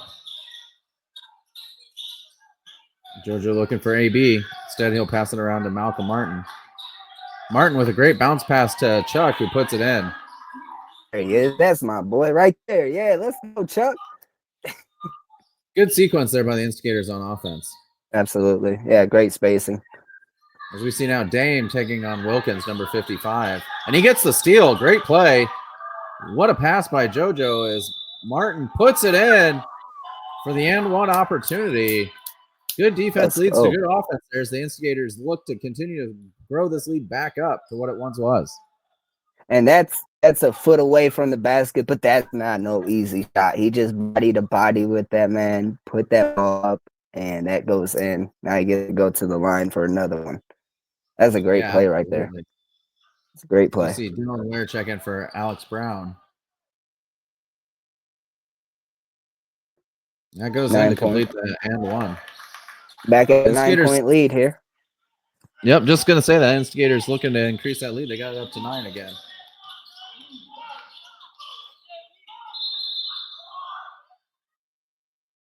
And it looks like we got a technical foul on Damian Wilburn for flopping.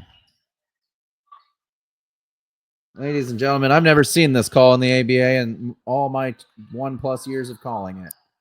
A flop technical on Wilburn. Yeah, that's a. I already used my other card to go Damian's these guys. Covering guys that are, he's guarding guys much bigger than him that are trying to back him down. Yeah, no, I think he's set too, and oh well.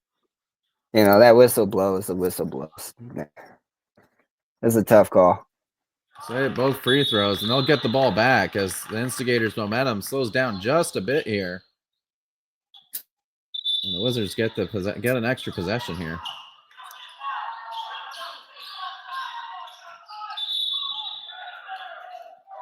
And a charge here. And then a delay of game call on the Wizards. That's just a warning for the first one, as they clearly tried to slow down the Instigators, who have been taking off from these foul calls. So good strategy there, honestly. No harm, no foul for Wilkins. Literally no foul. But it allows his defense to set up. So smart play, honestly. Yeah, and that's a bit of that veteran experience being around this league, kind of knowing when to push those kind of buttons, you know. That's right. That's a good bucket right there. Yeah, great turnaround shot by Chuck down low.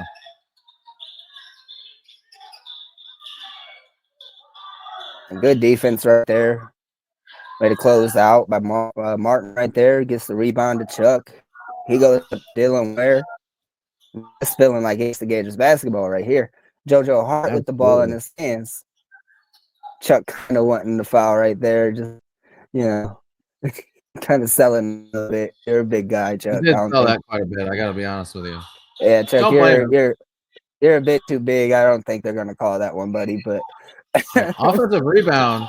So once again, another prayer thrown up by Chuck as the clock dies. Gets another possession, but unfortunately, the Instigators turn it over this time. Good closeout defense again by Malcolm right there. Makes Absolutely. it a tough shot. shot. A turnover by Columbus. You'd like to foul see here. JoJo got bunny. He got hops. I'm not gonna lie. I was waiting on JoJo to go up there. The problem was because it was a little off camera. I was there.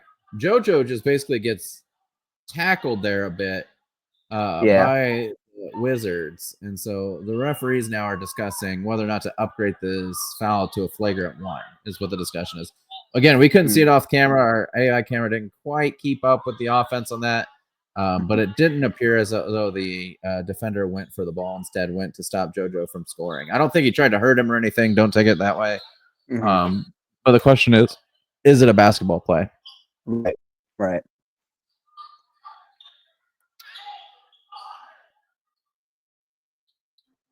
So we wait the call here. And the PA announcer confirms that is a flagrant one on Bledsoe. So the Instigators will take the 2 free throws like Tex, and they'll get the ball back.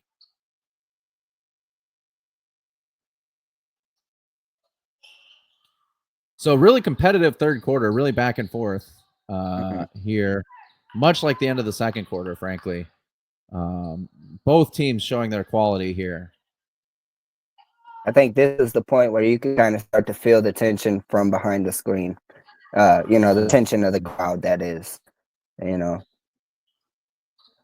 think both, like you said, with it being a sort of a split environment, kind of got mixed emotions on the sidelines there, so close game here, 9-point game, 5 minutes left in the third.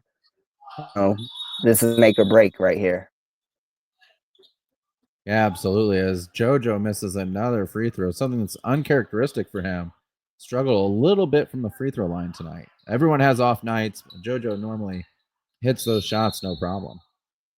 Yeah, that's some very hard wood that he fell on, so kind of let him get back into the groove on that one. As we see an air ball by Dame Wilburn right there. Steal by Dylan Ware, doing what he does best, which is laying down the dunk. Hey. And the Instigators all of a sudden are up 11. I think that's my favorite thing to watch. I think that's my favorite thing to watch in the sport of basketball is a Dylan Ware dunk. He's so good at stepping into the lane to get a steal. Really reminds me kind of a cover corner who's just baiting someone into throwing the ball his direction so he can take it. And he did it there, and he was off to the races. Yeah, he's got those arms that just like extend out, it makes him freaking – he's a force to deal with on the court. Yeah, absolutely. As looks like we're gonna dry the court again here. Again, really hot night at Best Choice Fieldhouse. Humid. A lot of players working really hard in a really intense game and a lot of sweat. So we want to make sure player safety is number one here. Whoa, he almost hit my camera with that towel, though. Unacceptable. You see a missed shot there. Dylan Ware with the rebound. He'll bring the ball. You can see the ball's a little slippery. He's trying to dry it off here. Really trying to dry it off. Passes it to Chuck. Good pass there. Again, that pass up. Oh, it's a travel by Chuck, unfortunately. But let that post player go up and get the ball. Really good decision.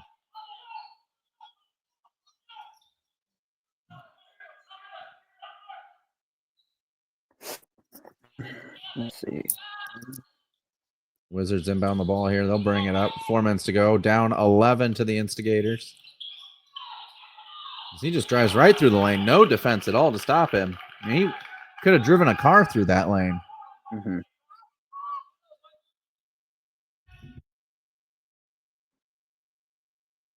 Jojo Hart tries to slice and dice. And a moving screen by Dylan Ware. Second moving screen call of the night for the Instigators. As we hit a media timeout, or under 4 media timeout. So we're going to take a quick break, and then we'll be back with third quarter action here at Best Choice Fieldhouse in Fishers, Indiana.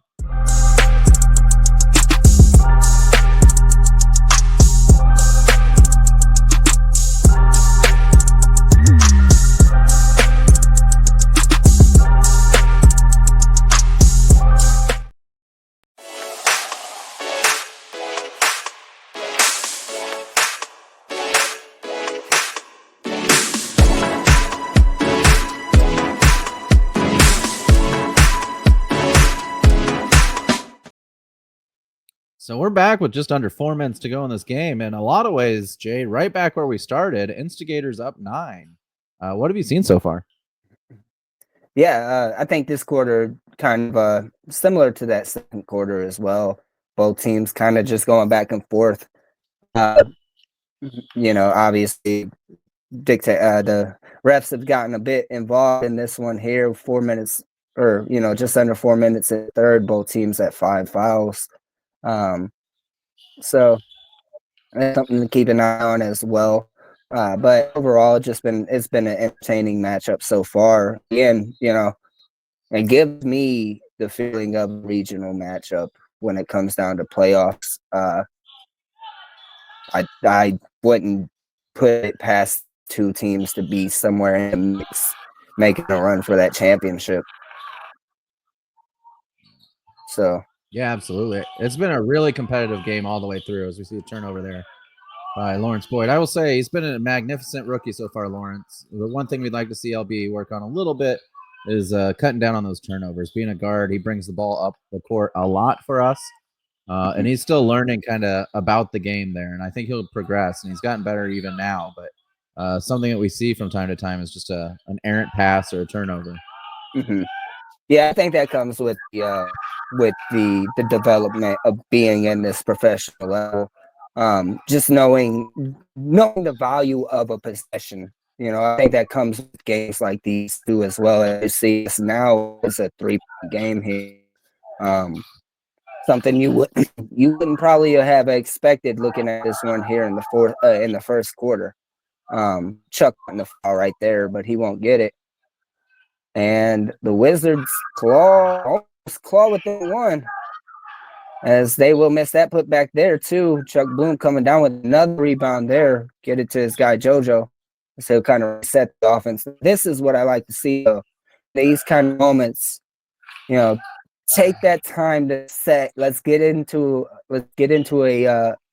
some plays, and not just waste that opportunity. There's a lot of time on those shot clocks, and a lot of teams in the ABA like to be up court, whereas that almost still there by LB. It was almost an inbound foul. Almost.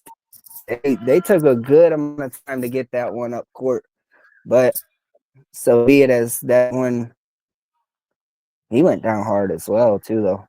That spot right Absolutely. there, that spot, that specific area of the court seems to be an issue for both sides today. It's just seems to Yeah. be key point where all that condensation just keeps gathering up right there. Yeah. As And we've seen throughout this game, the Kings go on a little bit of a run, and the Instigators answer back a little bit, and then the Kings go on another run.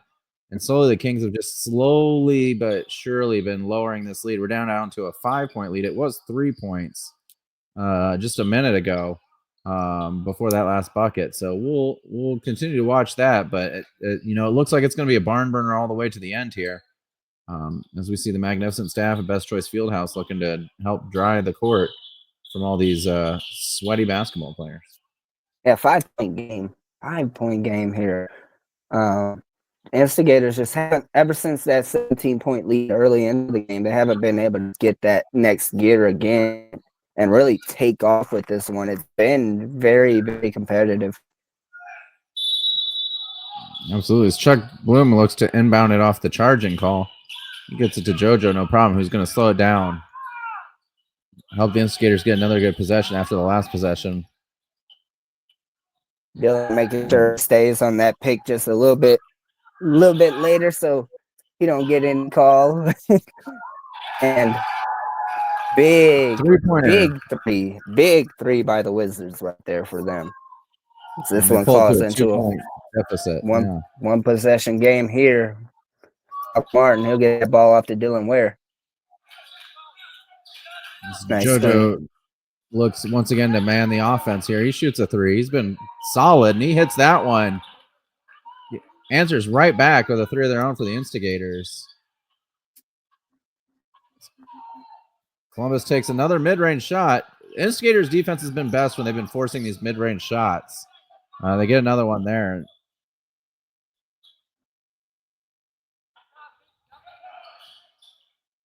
I like the decision right there by Chuck to get the ball in the hands of Dylan and let him kind of dictate this possession. Great play. I would have liked to see somebody there though, setting a little bit of a body in there, Chuck. Yeah. Kind of made it a 1v3 kind of situation, which just isn't really the best matchup that we want in that moment. Yeah, absolutely. As we get a foul call on Malcolm Martin there as the ball goes out of bounds. Instigators 5th. Here with 35 seconds to go. As they look once again to dry now the sideline.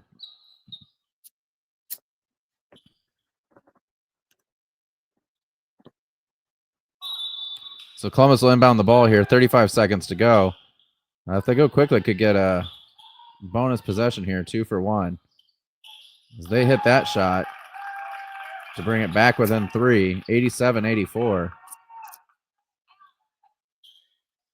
Yeah, that's one of those plays there ain't much you can do about it, Yep. The shooter's going to shoot, and he's going to make it from time to time. That's the game we play. Yeah, again, we were just talking about those mid-range shots have been where the Instigators have really done the best on defense, and they just made one that time. It happens. As we see an alley-oop to end the third quarter to bring the Columbus Wizards within 1. Talk about a statement. 87-86 here at the end of the third quarter. We're going to take a break, but we'll be back to break down that third quarter and go into the fourth quarter right after this. After a tough game, recovery is everything. At Fisher's Cryotherapy, the official cryotherapy provider for the Hoosier State Instigators, I use whole body cryo to reduce inflammation and recover faster. For injuries, their targeted treatments get me back in action. And when I want to look and feel my best, the cryofacial and infrared sauna do the trick. Fisher's Cryotherapy, my go-to for recovery. Book your session today.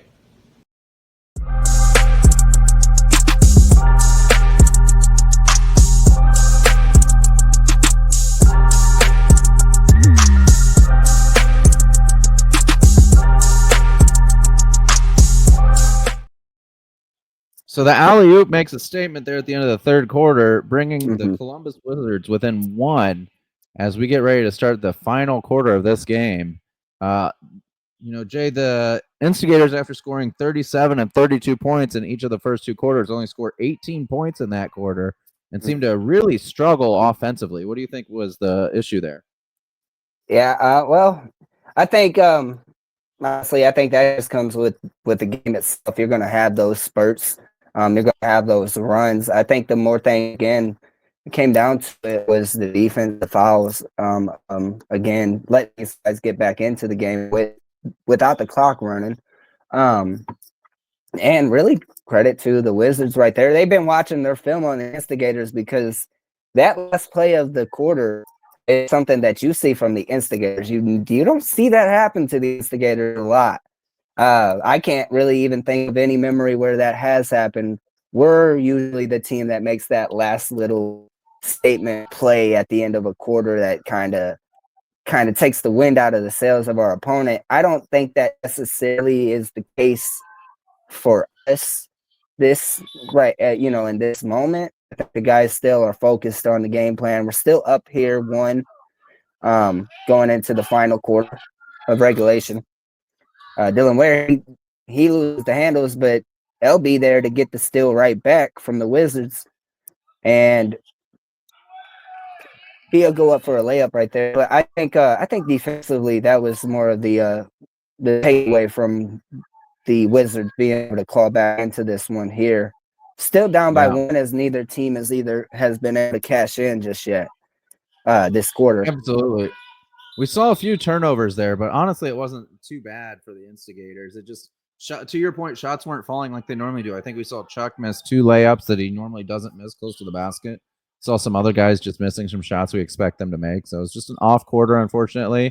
If you're a longtime Instigators fan, meaning last season as well as this season, third quarter woes was a tradition of the Instigators last year rather than an exception. So unfortunately, not something that we're surprised by, but that's the first time it's popped up its head this season. Yeah, I think it comes down to it being early in the season. First off, getting those legs underneath you, and maybe just a bit of it being basketball in general. Yeah, I mean, credit to the Wizards. They definitely upped the intensity. We saw it at the end of the second quarter. We see a blocking call on Malcolm Martin there.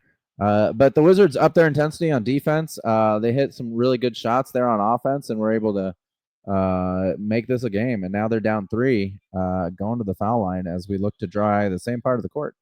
I think we need to look and see if there's a leak above the court there as often as it's wet. Of course, there isn't, but nevertheless, they spent a lot of the time underneath that basket. Yeah, you got a lot of action going on right there, though, in those specific areas as well, too. So a lot of guys flying around the court, a lot of guys falling on the court. It's going slick and slippery. Mm-hmm. But 3-point game here. Do the Instigators close it out? That's the question. On wide open under the basket, and he'll get fouled. You just can't let a defender get there under the basket like that untouched. Or I'm sorry, offensive player get under the basket like that untouched. Right. Puts you in a tough spot. I think it's a smart foul in that situation. But unfortunately, you'd like to see him prevent that situation from occurring in the first place. As Farrow goes the line here. Yeah, especially a player like Farrow as well. He's been having a pretty strong game as well for the Wizards today. So, and a strong season last season as well. Obviously, as a reminder, especially right now in crunch time, this is the season opener for the Wizards. They're not looking to go out of here 0-1. They're fighting. So it is currently a 2-point game here. But the Instigators. Farrow, to your point, is at 23 points so far in this game, just beginning the fourth quarter. So he's been a major contributor for them. Yeah. Oh yeah. He always will. Make that 24. As long as he's on the court with the Wizards, they always will try to get him into the rhythm throughout the game. He's a big piece for their franchise as well. Yeah. As that's going to be a foul in any league. As Dame goes up for the shot, he gets hands put on him. He'll head to the line here for 2. Yeah, looking to extend the lead. 1-point lead. Yeah. Good to see Levante Nelson back on the court, number 13 there. He's got you can see that right wrist is wrapped, so we'll see if that affects his gameplay. But good to see him back in the game after he took that injury there in the first half. Absolutely. Absolutely, it is. As Dame missed one there, missed another.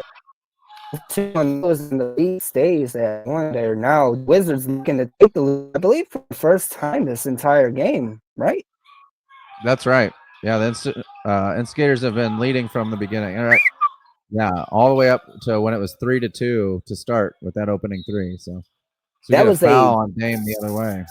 That was a big block by our rookie Steven Rogers again one of the biggest big men in the league, and so credit to our guy Steve right there getting up and sending that one right back down with authority. That just that opened up a lot of eyes, I believe, for the Instigators fans, really trying to grasp who all of these rookies are coming into the second season. A pretty big statement play, in my opinion. Obviously, Yeah, the Wizards go to the line here now, but you can't take away from that big block right there by Steve. That was huge. That was huge. As the Wizards don't, that one does roll off the rim. And here we go. Here's crunch time. This is crunch time right here. absolutely. This is what you play them for. Just really quick, we've seen him appear a couple times down our right corner. The gentleman with the polo and the backwards hat is Casey. He's one of the co-owners of the Columbus Wizards. I got a chance to meet him before the game. Really nice guy, and have a ton of respect for their franchise. So it's good to see him in the crowd and see him cheering on his Wizards. Yeah. As we get a free throw. So the game's tied now, 89 all here with about 11 minutes to go. All righty. As another turnover there by LB, and then a foul. Can't have that foul there. That's another one of those fouls that, there's no reason to be running a guy down in the backcourt there all by yourself. Something the rookie will learn. Obviously, he turned the ball over. He was trying to make up for his mistake. He was trying to be aggressive. That'll happen. You'll take those fouls as long as we learn from them. Yeah, absolutely. The Wizards almost take the lead there. Instigators saying not quite. As LB goes up the court, but a foul call. I believe they called that foul on the floor. Not sure how that was on the floor, but Instigators will inbound the ball nonetheless over on the sideline here. As Tay Nelson wraps his wrist back up and he'll inbound the ball. And no, the Instigators will take a timeout. So we will also take a timeout. We'll be back right after this.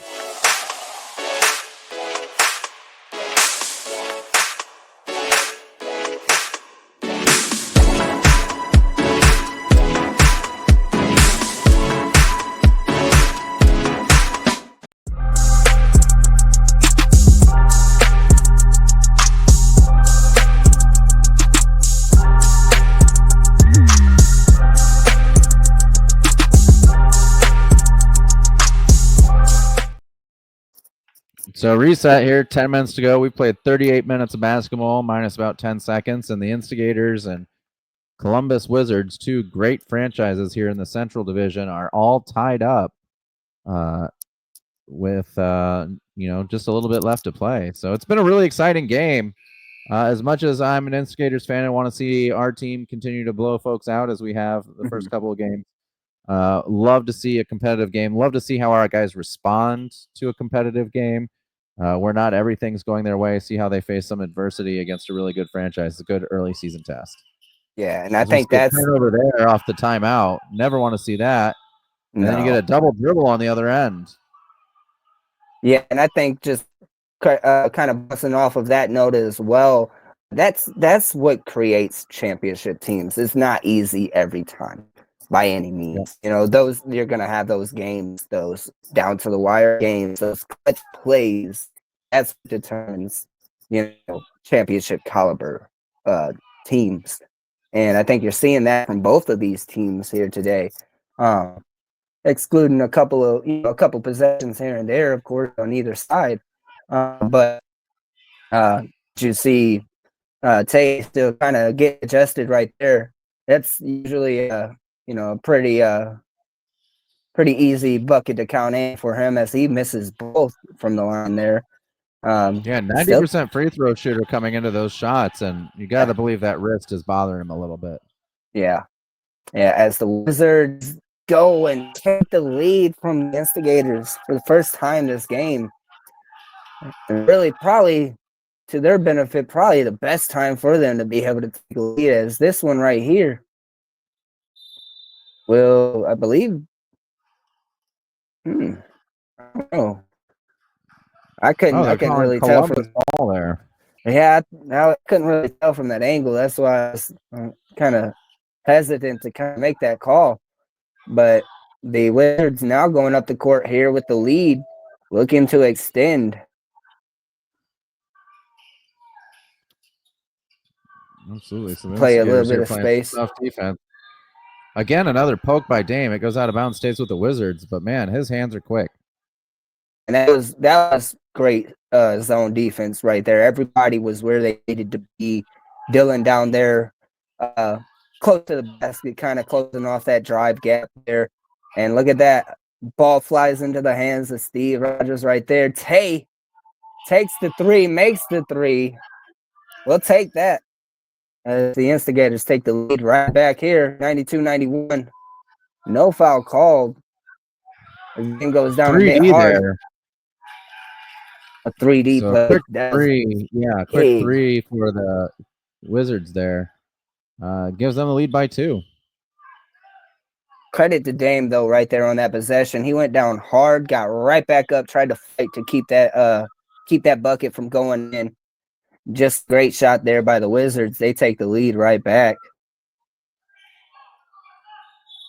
Dame gets fouled again. Dame has done a great job of getting to the line in this game. Yeah. Oh yeah. It's that frosty jersey. He's showing the tenacity that it takes to be a frosty.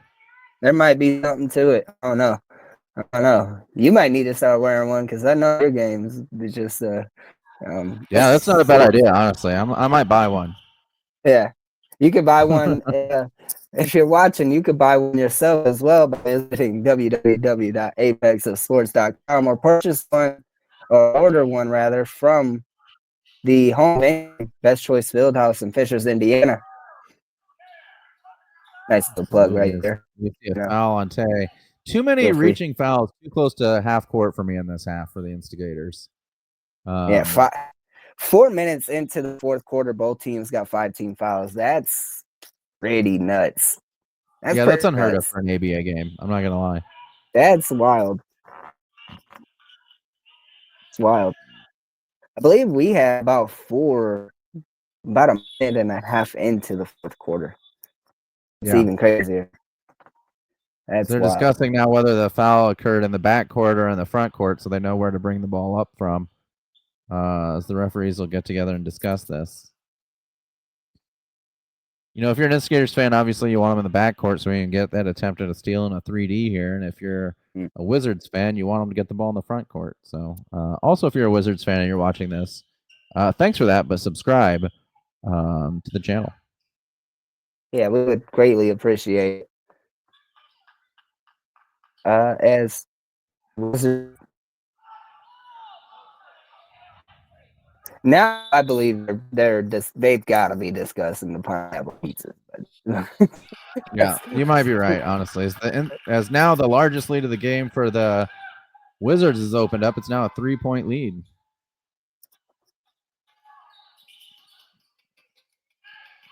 And LB turns the ball over there.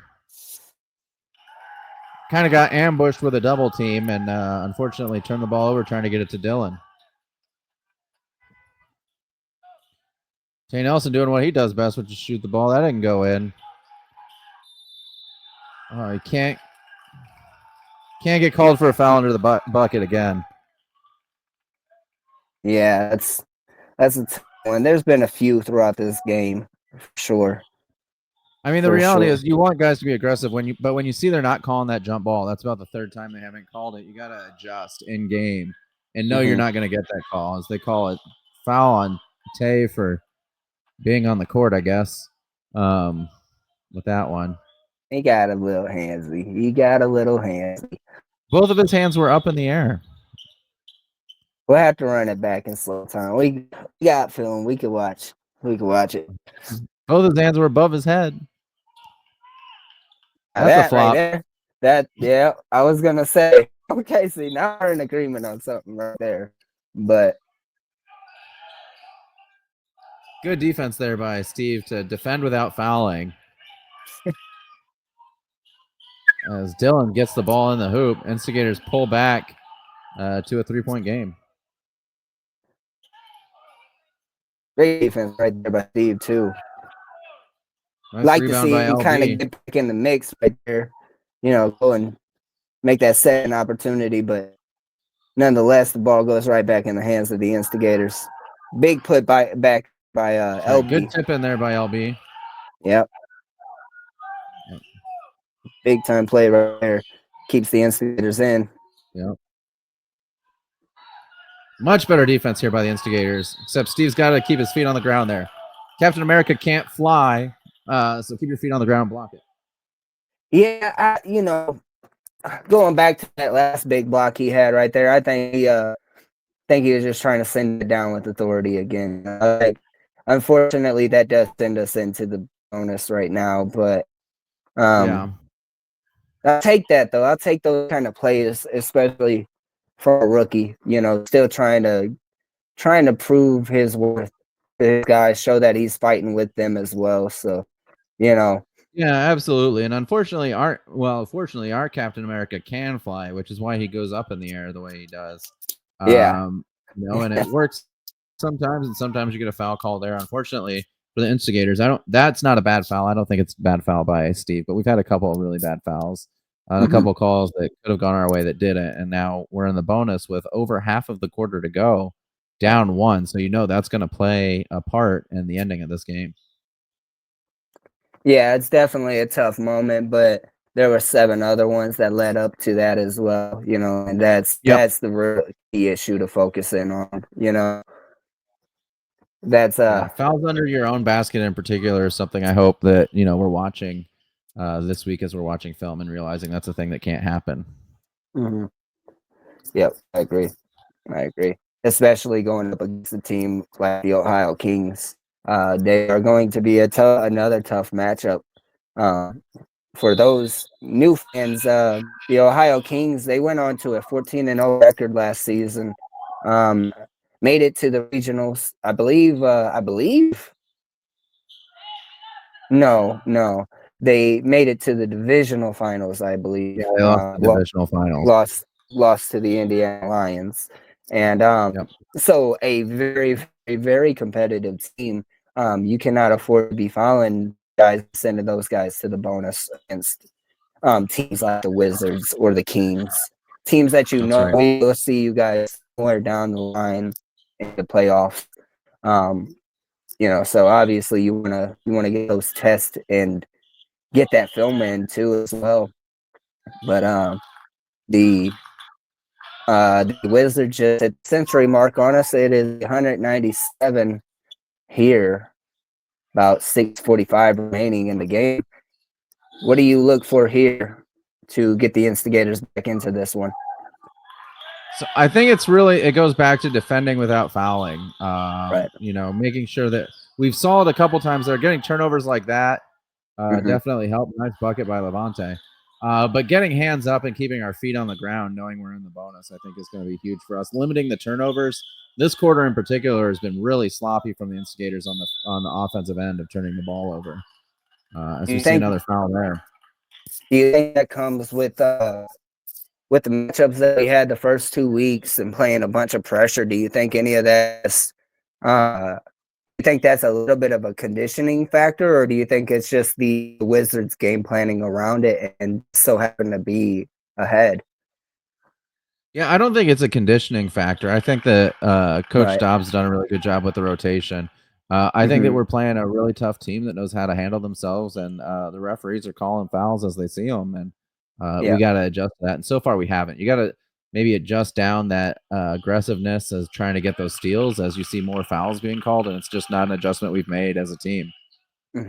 Have hands up instead of hands in. Yeah, That's I right. agree. Yep. Yeah, I agree. Yeah, No and fakes. Yeah. still a good game right here. It's still only a 3-point game. Instigators got the chance to take this one back. As Dame, he'll get the ball in his hands. He'll shake and bake, goes through, but he'll lose the handle on that one. You get a And foul call actually, so he'll be all right. We'll keep the ball there. We'll inbound it. and I'm looking. I'm going to the stars. I'm looking at Dylan here. I'm looking at Dylan. You know, how do obviously it's a team game, but in these situations, you go to your star players. You know, you put that ball into that guy's hands, at least even for that moment. You gotta be playing around that matchup if you're the Wizards, which LB goes up. He tries to do that. The Wizards kind of they steal it and they go up and get a foul. And that, you know, that's a good basketball play though. You know, you don't want those fouls obviously in the bonus, but they're gonna come in a game regardless. You know, those are gonna happen. So yeah, kind of just I think the gotta Wizards are doing. We've talked a lot about the Instigators because that's our franchise, but I gotta say right. the Wizards have done a really good job of Mhm. upping their pressure as far as making sure that they're attacking the basket. They're getting the foul calls when they see fouls are being called. They're going in and being really aggressive to get those. So you like to see that for sure for them if you're a Wizards fan.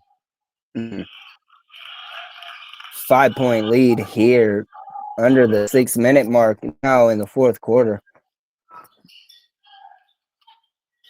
LB, Lawrence Boyd, he'll get the ball in his hands. Yeah, but back to your stars comment, I think you're right. I'd like to see maybe at some point Coach Dobbs looks to go to JoJo and AB, get them back in the game as well with Dylan to kind of give those veterans who've been there, done that, the opportunity to kind of shift the momentum in this game. So we'll look to see what type of substitution decisions she makes down the stretch here. Yeah, absolutely. And, we ride with Coach D anyway. That's just going to happen regardless. But, as a fan, more than anything, you want to see those players. You want to see those guys that came in from the jump, from the inaugural season, who we've relied on from the jump. You want to see, obviously, there's so much depth on this roster that the other guys, they're going to have their moments and they're going to stamp themselves into that same those same scenarios. Early in the season, I think you feed your dogs, I think you feed your dogs in that situation right there. Hey, he's another one of those guys already kind of giving himself that credit as well too though. So obviously it's not a one-man band by any means, as a fan over an owner, I really like to see those moments with an AB and a Dylan on the court. It kind of just gives me the nostalgia, I think, more than anything. You know what I mean? And they both score a lot and they don't turn the ball over, right? Which is what we're struggling with right now. I was glad to see. Productive. I love LB, but I was glad to see him subbed out there. I think this fourth quarter has been the first time all season he's looked like a rookie, and made some errors that happen at that time. And so to see someone like Malcolm, a calming presence, come in, but you're right. I'd like to see maybe a different substitution to keep AB and Dylan on the court at the same time. Right. Yeah. So exactly. LB in the game, but would have liked to see maybe you swap LB out and you keep Dylan in here with this group. And it's easy to say from here. Coach is making that decision. Right. Yeah. Exactly. Yep. Exactly. I agree. But and just kind of go back on to L for a moment. He hasn't started any game yet for this season, but he's been up actually, to start this game, he led the team in assist. And he's just, I believe, like 2 or 3 points under the team in points. He came off the bench both of those games. So, obviously, you know, no knock on him at all. Just have a bit of a rough quarter here against the Columbus Wizards, which maybe that was part of the game plan as well. But their adjustment to the game plan, I should say, throughout this game is kind of limiting our guards from those opportunities. They seem to collapse the paint a lot better this half, and Yeah, absolutely. and it's led to a lead so far, 6-point lead here, 4:40 left. Yeah, their largest lead of the game now. Instigators still have an opportunity with this game. Got to limit the turnovers and fouls the rest of the way. You can tell I wanted to put that one up, but with the did. moment being, yeah, you could tell he did. Hank called it for him. Called it for him, so it counts. Yeah, that one counts. We'll count it. We'll count it. We need that one right now. So what a shot by Tay with the shot clock coming down. Yeah, big. To your point, he's showing those veteran bona fides. He may be new to the Instigators, but he's not new to the game. No, not by any means. Not by any means. As he gets the foul. One. Oh, okay. It's not a foul, apparently. Okay. Yeah, that was a rough one. That's a rough one. We're in agreement. Almost a block there by AB.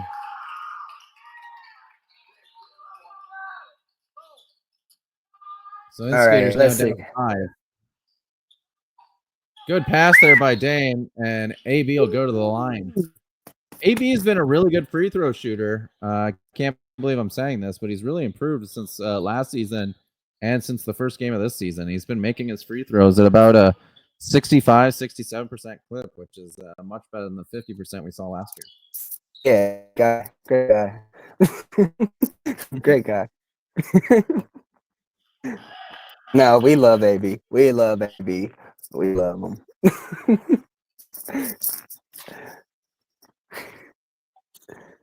As much as it don't sound like it. Yeah, as much as it don't sound like it on the podcast sometimes, and we love AB. We are extremely grateful to have him. Yeah, extremely grateful. He hits that shot here and makes it an ABA one possession game. A reminder for those who maybe missed the couple times we played the ABA rules. A shot behind half court is a 4-point shot. So, yep, or a 3D rule. Even better. Or 3D rule as the Wizards hit a 3 of their own to extend the lead to 7. Their largest lead of the game now. Tay goes for a little bit of a heat check 3. Doesn't quite fall. And Columbus brings the ball back up with 3 minutes to go. So explain this to the fans, okay? If a player, say we're on a 3D rule, right? And we go up the court and we put up a 3 and we're fouled and we make that bucket, that's 4 points. That's right. With the 3D rule. However, it could turn into a 5-point play, right? With them going to the line. Correct? Yes, that's right. Yeah, 5-point plays in the ABA. That's, oh man. I love You can technically hit a 6-point play in the ABA if you play your cards right. That's insane. Because you can get the 3D rule, take the shot behind half court, and get fouled and make it for 6 points. Yeah, right. Get a timeout there by the Wizards. So we'll take our last timeout of the night, and we'll be back with the end of this game. Instigators trailing by 9, the largest deficit of the night to the Columbus Wizards. We'll be back right after this. Hey fans, it's Frosty, co-owner of the Hoosier State Instigators. Hope you're enjoying the broadcast, but I want to take just a few seconds to let you know about our fan voter tier on our Patreon. There you can find all kinds of cool stuff like behind the scenes footage of practices and tryouts, early access to games and podcasts, and much, much more. On top of that, you become an official fan voter of the Hoosier State Instigators, where you can make key decisions in running the franchise. Things such as what uniforms do we wear, who stays, who goes at the end of the season, evaluate the players and coaches, and make decisions that will impact this franchise for a long time. So this is your chance to get off the bleachers and into the boardroom with us, the Hoosier State Instigators, at www.patreon.com/Apex Athletic Collective. Hope to see you there.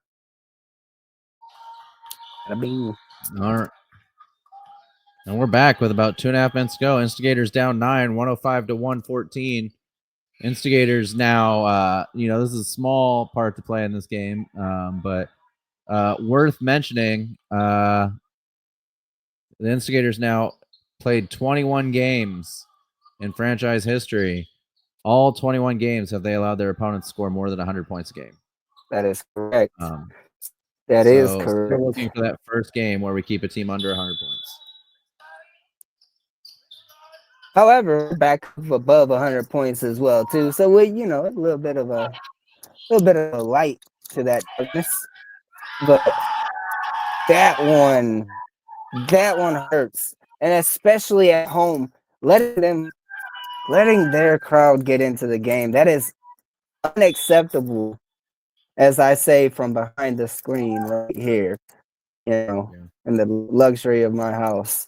Yeah, absolutely. We heard the Instigators fans cheering loud, but now the Columbus fans are definitely cheering loud as well. We can feel the momentum shifting as the Instigators are down 12. Unacceptable. Can't have that. Not at the Gator Pit. Not ever. Not nowhere. Even in a away game, we get loud. Only us. Anyway, that was my little rant. I'm sorry, guys. We're down 12. I got emotional just now. Both teams now in the bonus, though, with 2 minutes to go. Unfortunately, the Instigators have already allowed the Wizards to be in the bonus for the last 5 minutes of the game. Yeah, that's rough. Just now get to the bonus there on their own here, as we see more floor drying going on here. And you'd like to see AB in those moments right there. Really great tall guy. I believe he's got 3 assists so far on the season in the top category. It's an unofficial stat, but he told us to make sure to keep track. He didn't even tell us that either. We'll keep track anyway. It'll be great for the broadcast. He's leading 4 categories technically. Yeah, that's right. We only kept track. We kept track of his for that category, but yeah, so be it. Dang, misses that one. He cashes in there though. 11-point game here.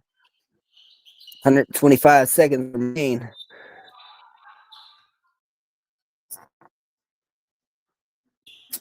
As Columbus inbounds the ball here. And this is the rough part in the ABA because this game is nowhere near over. In a traditional basketball game, you're kind of starting to feel the crowd walk out, But in the ABA, it's a turnover for a 3D. That's a tough play right there. You want to turnovers in the fourth quarter have been rough for us. Turnovers and bad fouls in the fourth quarter. You want to get up court. Just take the extra drill. Get above that half court. Secure yourself from giving away a 3D. That's just as important as getting a 3D, and maybe even more important actually. Now that I say that, limiting those opportunities, giving ourselves that chance.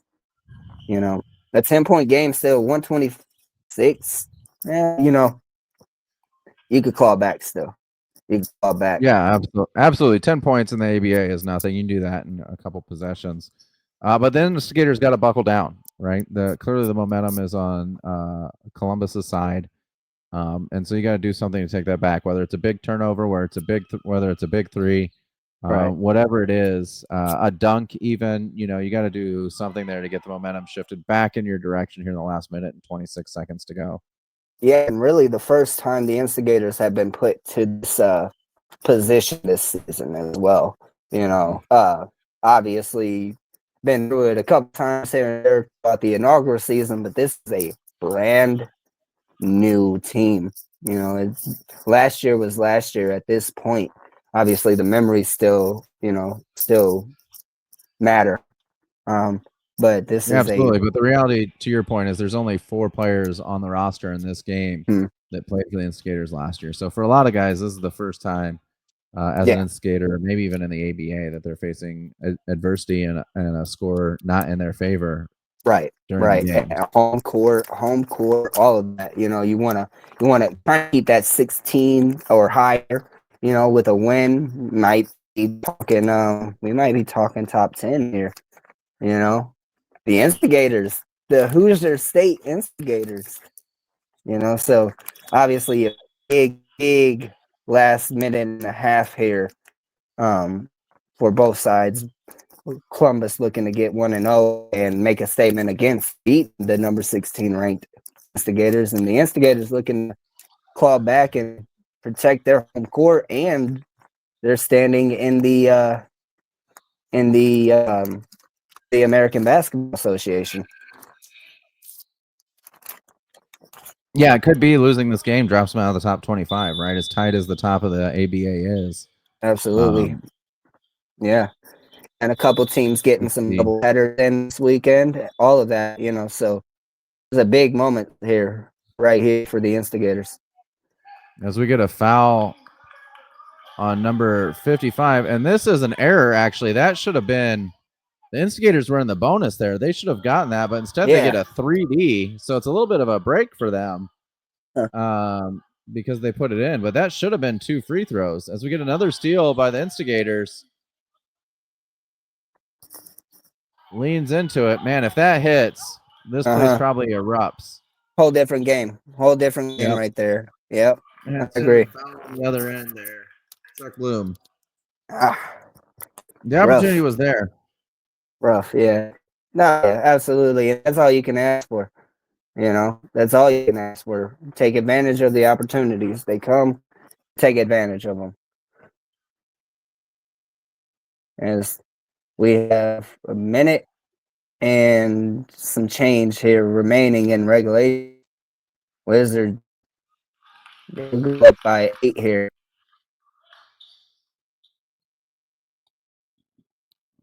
As we'll take the free throws here. Farrell, he makes the first. Miss. I was trying to distract him. It worked. Oh, hey! I distracted him. All right, you're playing some defense over there behind the screen. That's I like it. Oh, only you can play offense. Yeah. There is the problem with the fourth quarter in general: a turnover and then a foul. Yeah, and that one so close to crawling back in this one, and now it's starting to lean the other way again. That's a big foul too, and he went down pretty hard there as well. Yeah, hopefully I can't see what number it is, but it looks like he's okay. Hopefully he is okay. That was a tough foul. Yeah, absolutely. Like you said, we don't want to see players on either team hurt. No, luckily he's able to walk this off. Mm-hmm.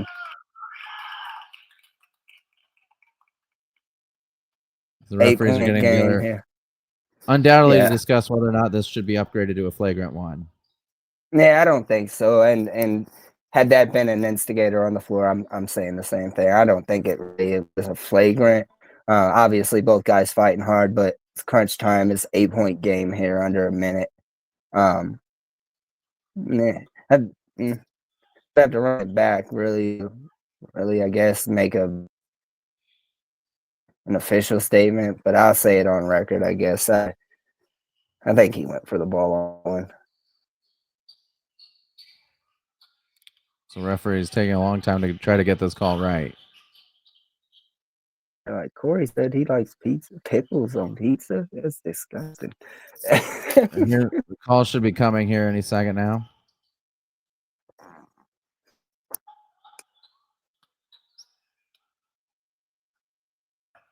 AB doing yet another thing I've never been able to do on a basketball court, which is touch the net. And and they do call a flagrant one there on Chuck Bloom. Tough. So Columbus will get 2 free throws and the ball here.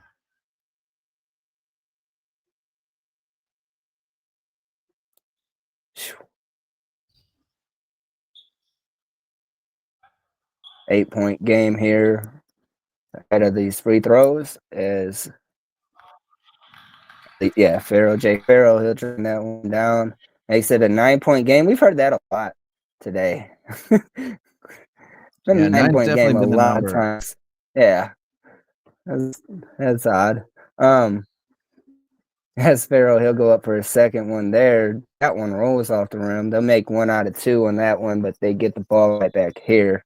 Inbound from the sideline there. I was going to say under the basket. As they inbound now from the sideline. And what you like to see though from the instigators, not quitting, still fighting on defense, Dylan being in the way. Yeah.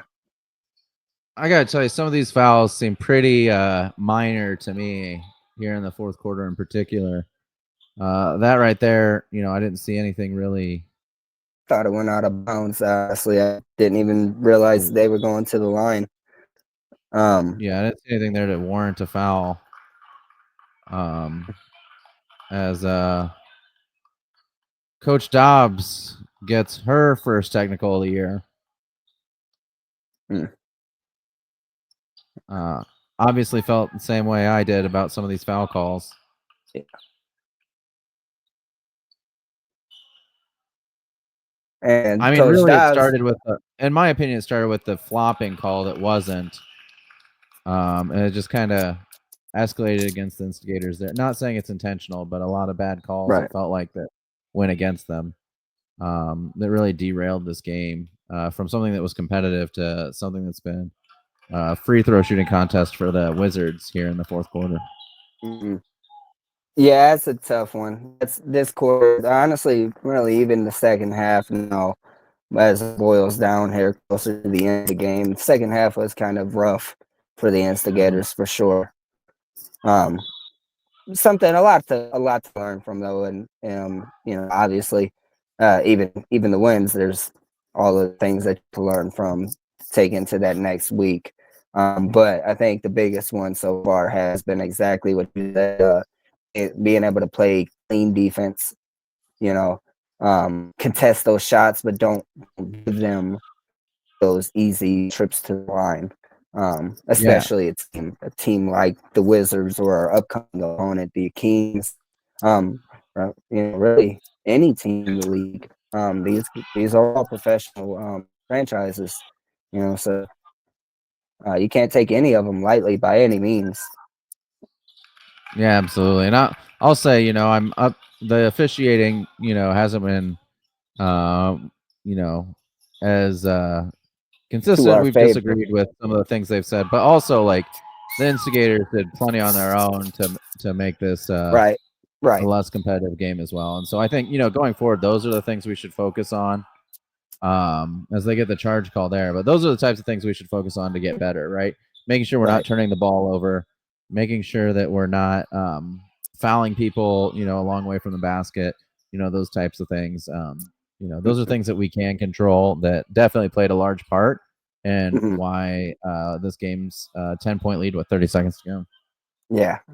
Yeah. And yeah, exactly. Yeah. Cause leading up to this quarter, as we said earlier, the instigators had control of the lead the entire day of this game up until about 10 minutes into this, or about 8 minutes or so, I think, into this fourth quarter.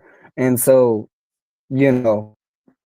that's rough. Obviously, that's something that kind of makes you have to lock down as the player, or lock in rather, and being so far down into the bonus that early into this quarter doesn't help us at all either. It's one of those things that kind of just, you got to deal with it. You gotta get through it. It just is what it is. So I'd like to see the instigators right here with the time ticking down. I like to see how you respond. Still getting up good shots. Chuck, take that shot from Chuck all day. AB, he's still getting in there on defense. 15 seconds remain, 10-point game. You still got AB getting up there, trying to get the steal, trying to get in the way of the pass. All these things. That's big. That shows the character of those players. Yeah, but to that point, then you also got to be smart about it. And for that foul right there with Chuck Bloom, no need for that. Basically bear hugging the guy on an inbound. That's the type of stuff we got to clean up. Yeah.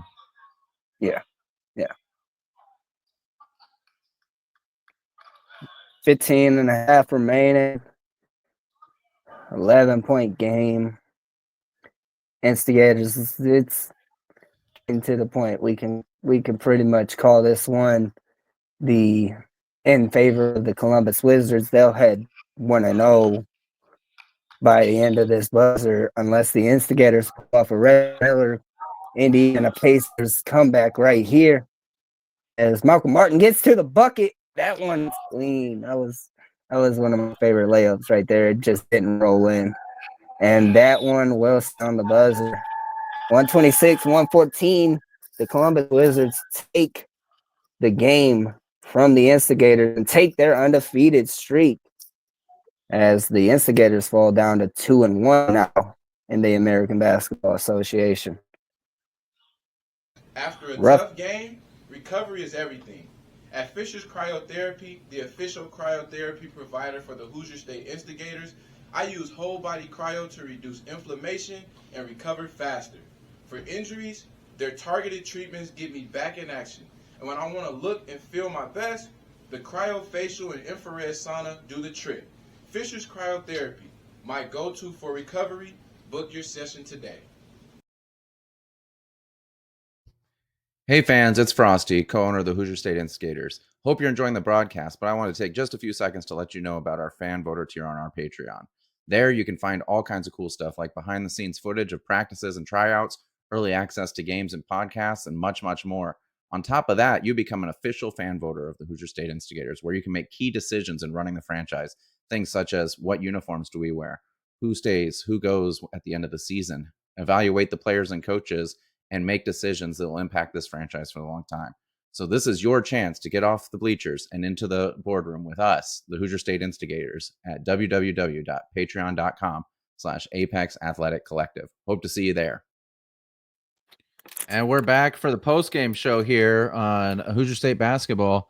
So, I want to start off with saying, I was pretty critical of the refs during that game. There were some, obviously some calls I didn't agree with, but I do want to say hats off to the Columbus Wizards on a well-played game.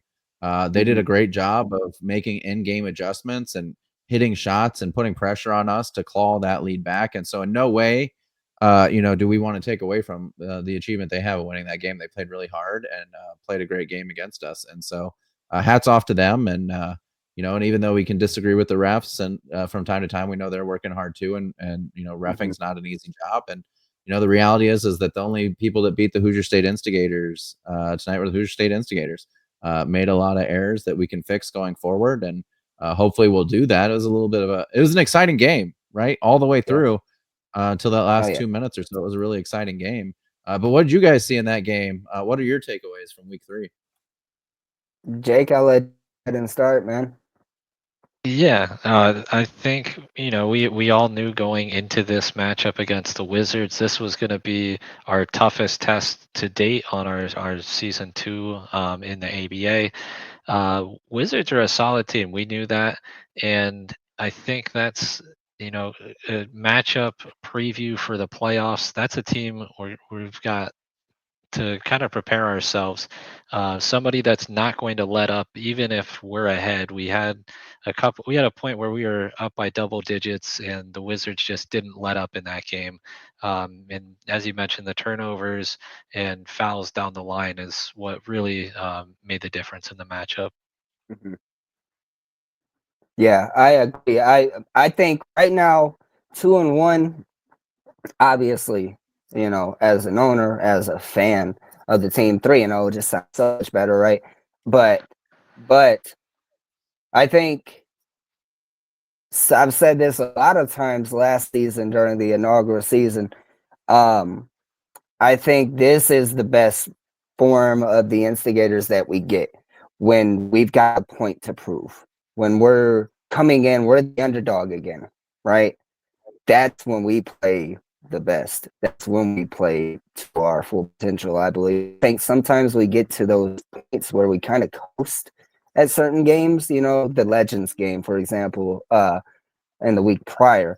You kind of get comfortable in certain situations to where we've got this game in the bag and then you don't, right?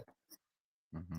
Can't afford to play like that, even when we're up 50, just play play with that point to prove all season long. That's all I ask from those guys.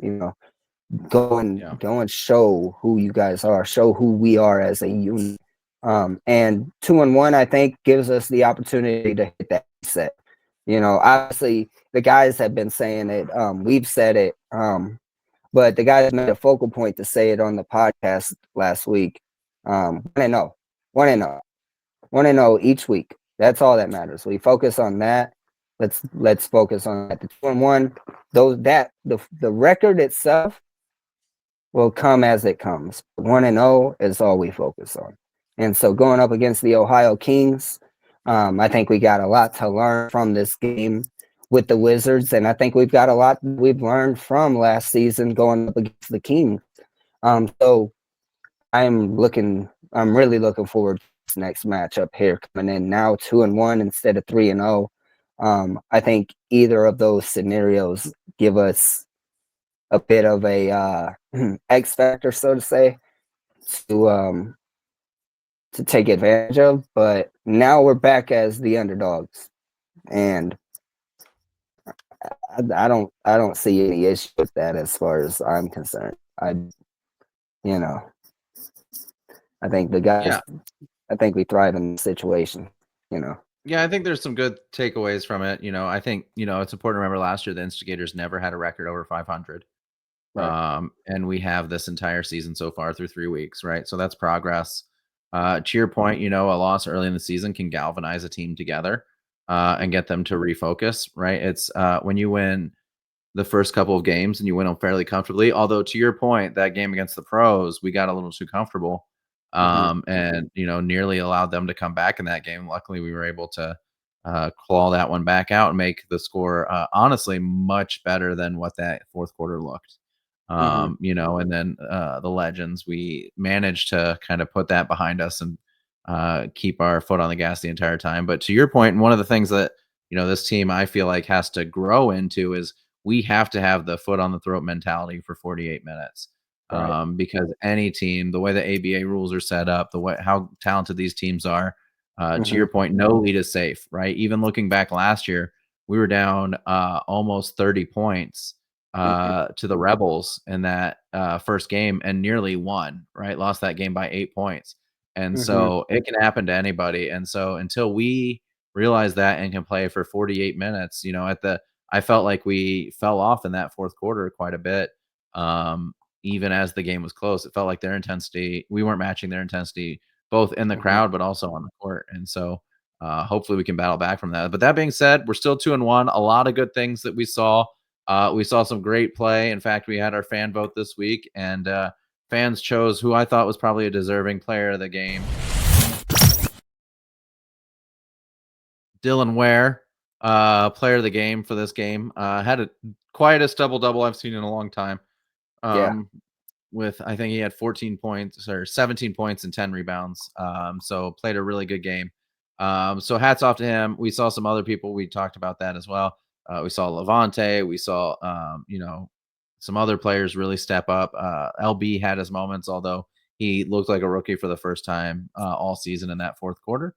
And so, I think we saw Dame had a really good game, in my opinion, as well, particularly defensively, although he hit several threes as well and helped keep the team in the game. So a lot of really good performances, a lot of good takeaways. Unfortunately, the score just didn't go our way tonight. Right. Yeah. Absolutely. I don't think there's any other way to say it. That's the best way to put it. It's tough game. One team had to come out as the winner, and it just so happened it wasn't the Instigators this week. But now the focus goes towards the Kings. So yeah, that's right. We'll play this team again in January. We'll get another shot at this one, and I know that it's one we'll circle on the calendar for sure. And I think the players will as well. But to your point, we play the Kings next week. They have Cam Mitchell, who's averaging 55 points a game, averaged over 50 points a game last year. Wasn't available for their playoff run because I think he was playing in Mexico at the time. What are your guys' keys to the game, real quick? And that game on the 16th against the Kings, sponsored by Mission 22. Jake, I'll let you go ahead and start. Yeah, I mean, this is our second game in this 3-game home stretch here. I think, making sure we have that crowd interaction where we have the crowd keeping us in the game and, like you mentioned, full 48 minutes. We've got to make sure we're having our best effort for the full entirety of the game. The Kings are definitely a team that if we let off the gas, they can score and they can score fast and get themselves out in front, especially with Mitchell leading the way. Mhm. Yeah, I think it comes down to comes down to individual matchups next week. I think Cam, he's obviously one of those players that they run through. You don't just get 50 points in the game just by touching the ball 5 times. So I think they run through Cam a lot. I think that's something that they focus in on. But also the thing is making it a 5-5 kind of game. Our rotation versus theirs. Um, if Cam is going to go out there and get 50 points, we'll keep the rest of their team from getting 49, Yeah. and crack under 100 for the first time in franchise history in ABA play, that is.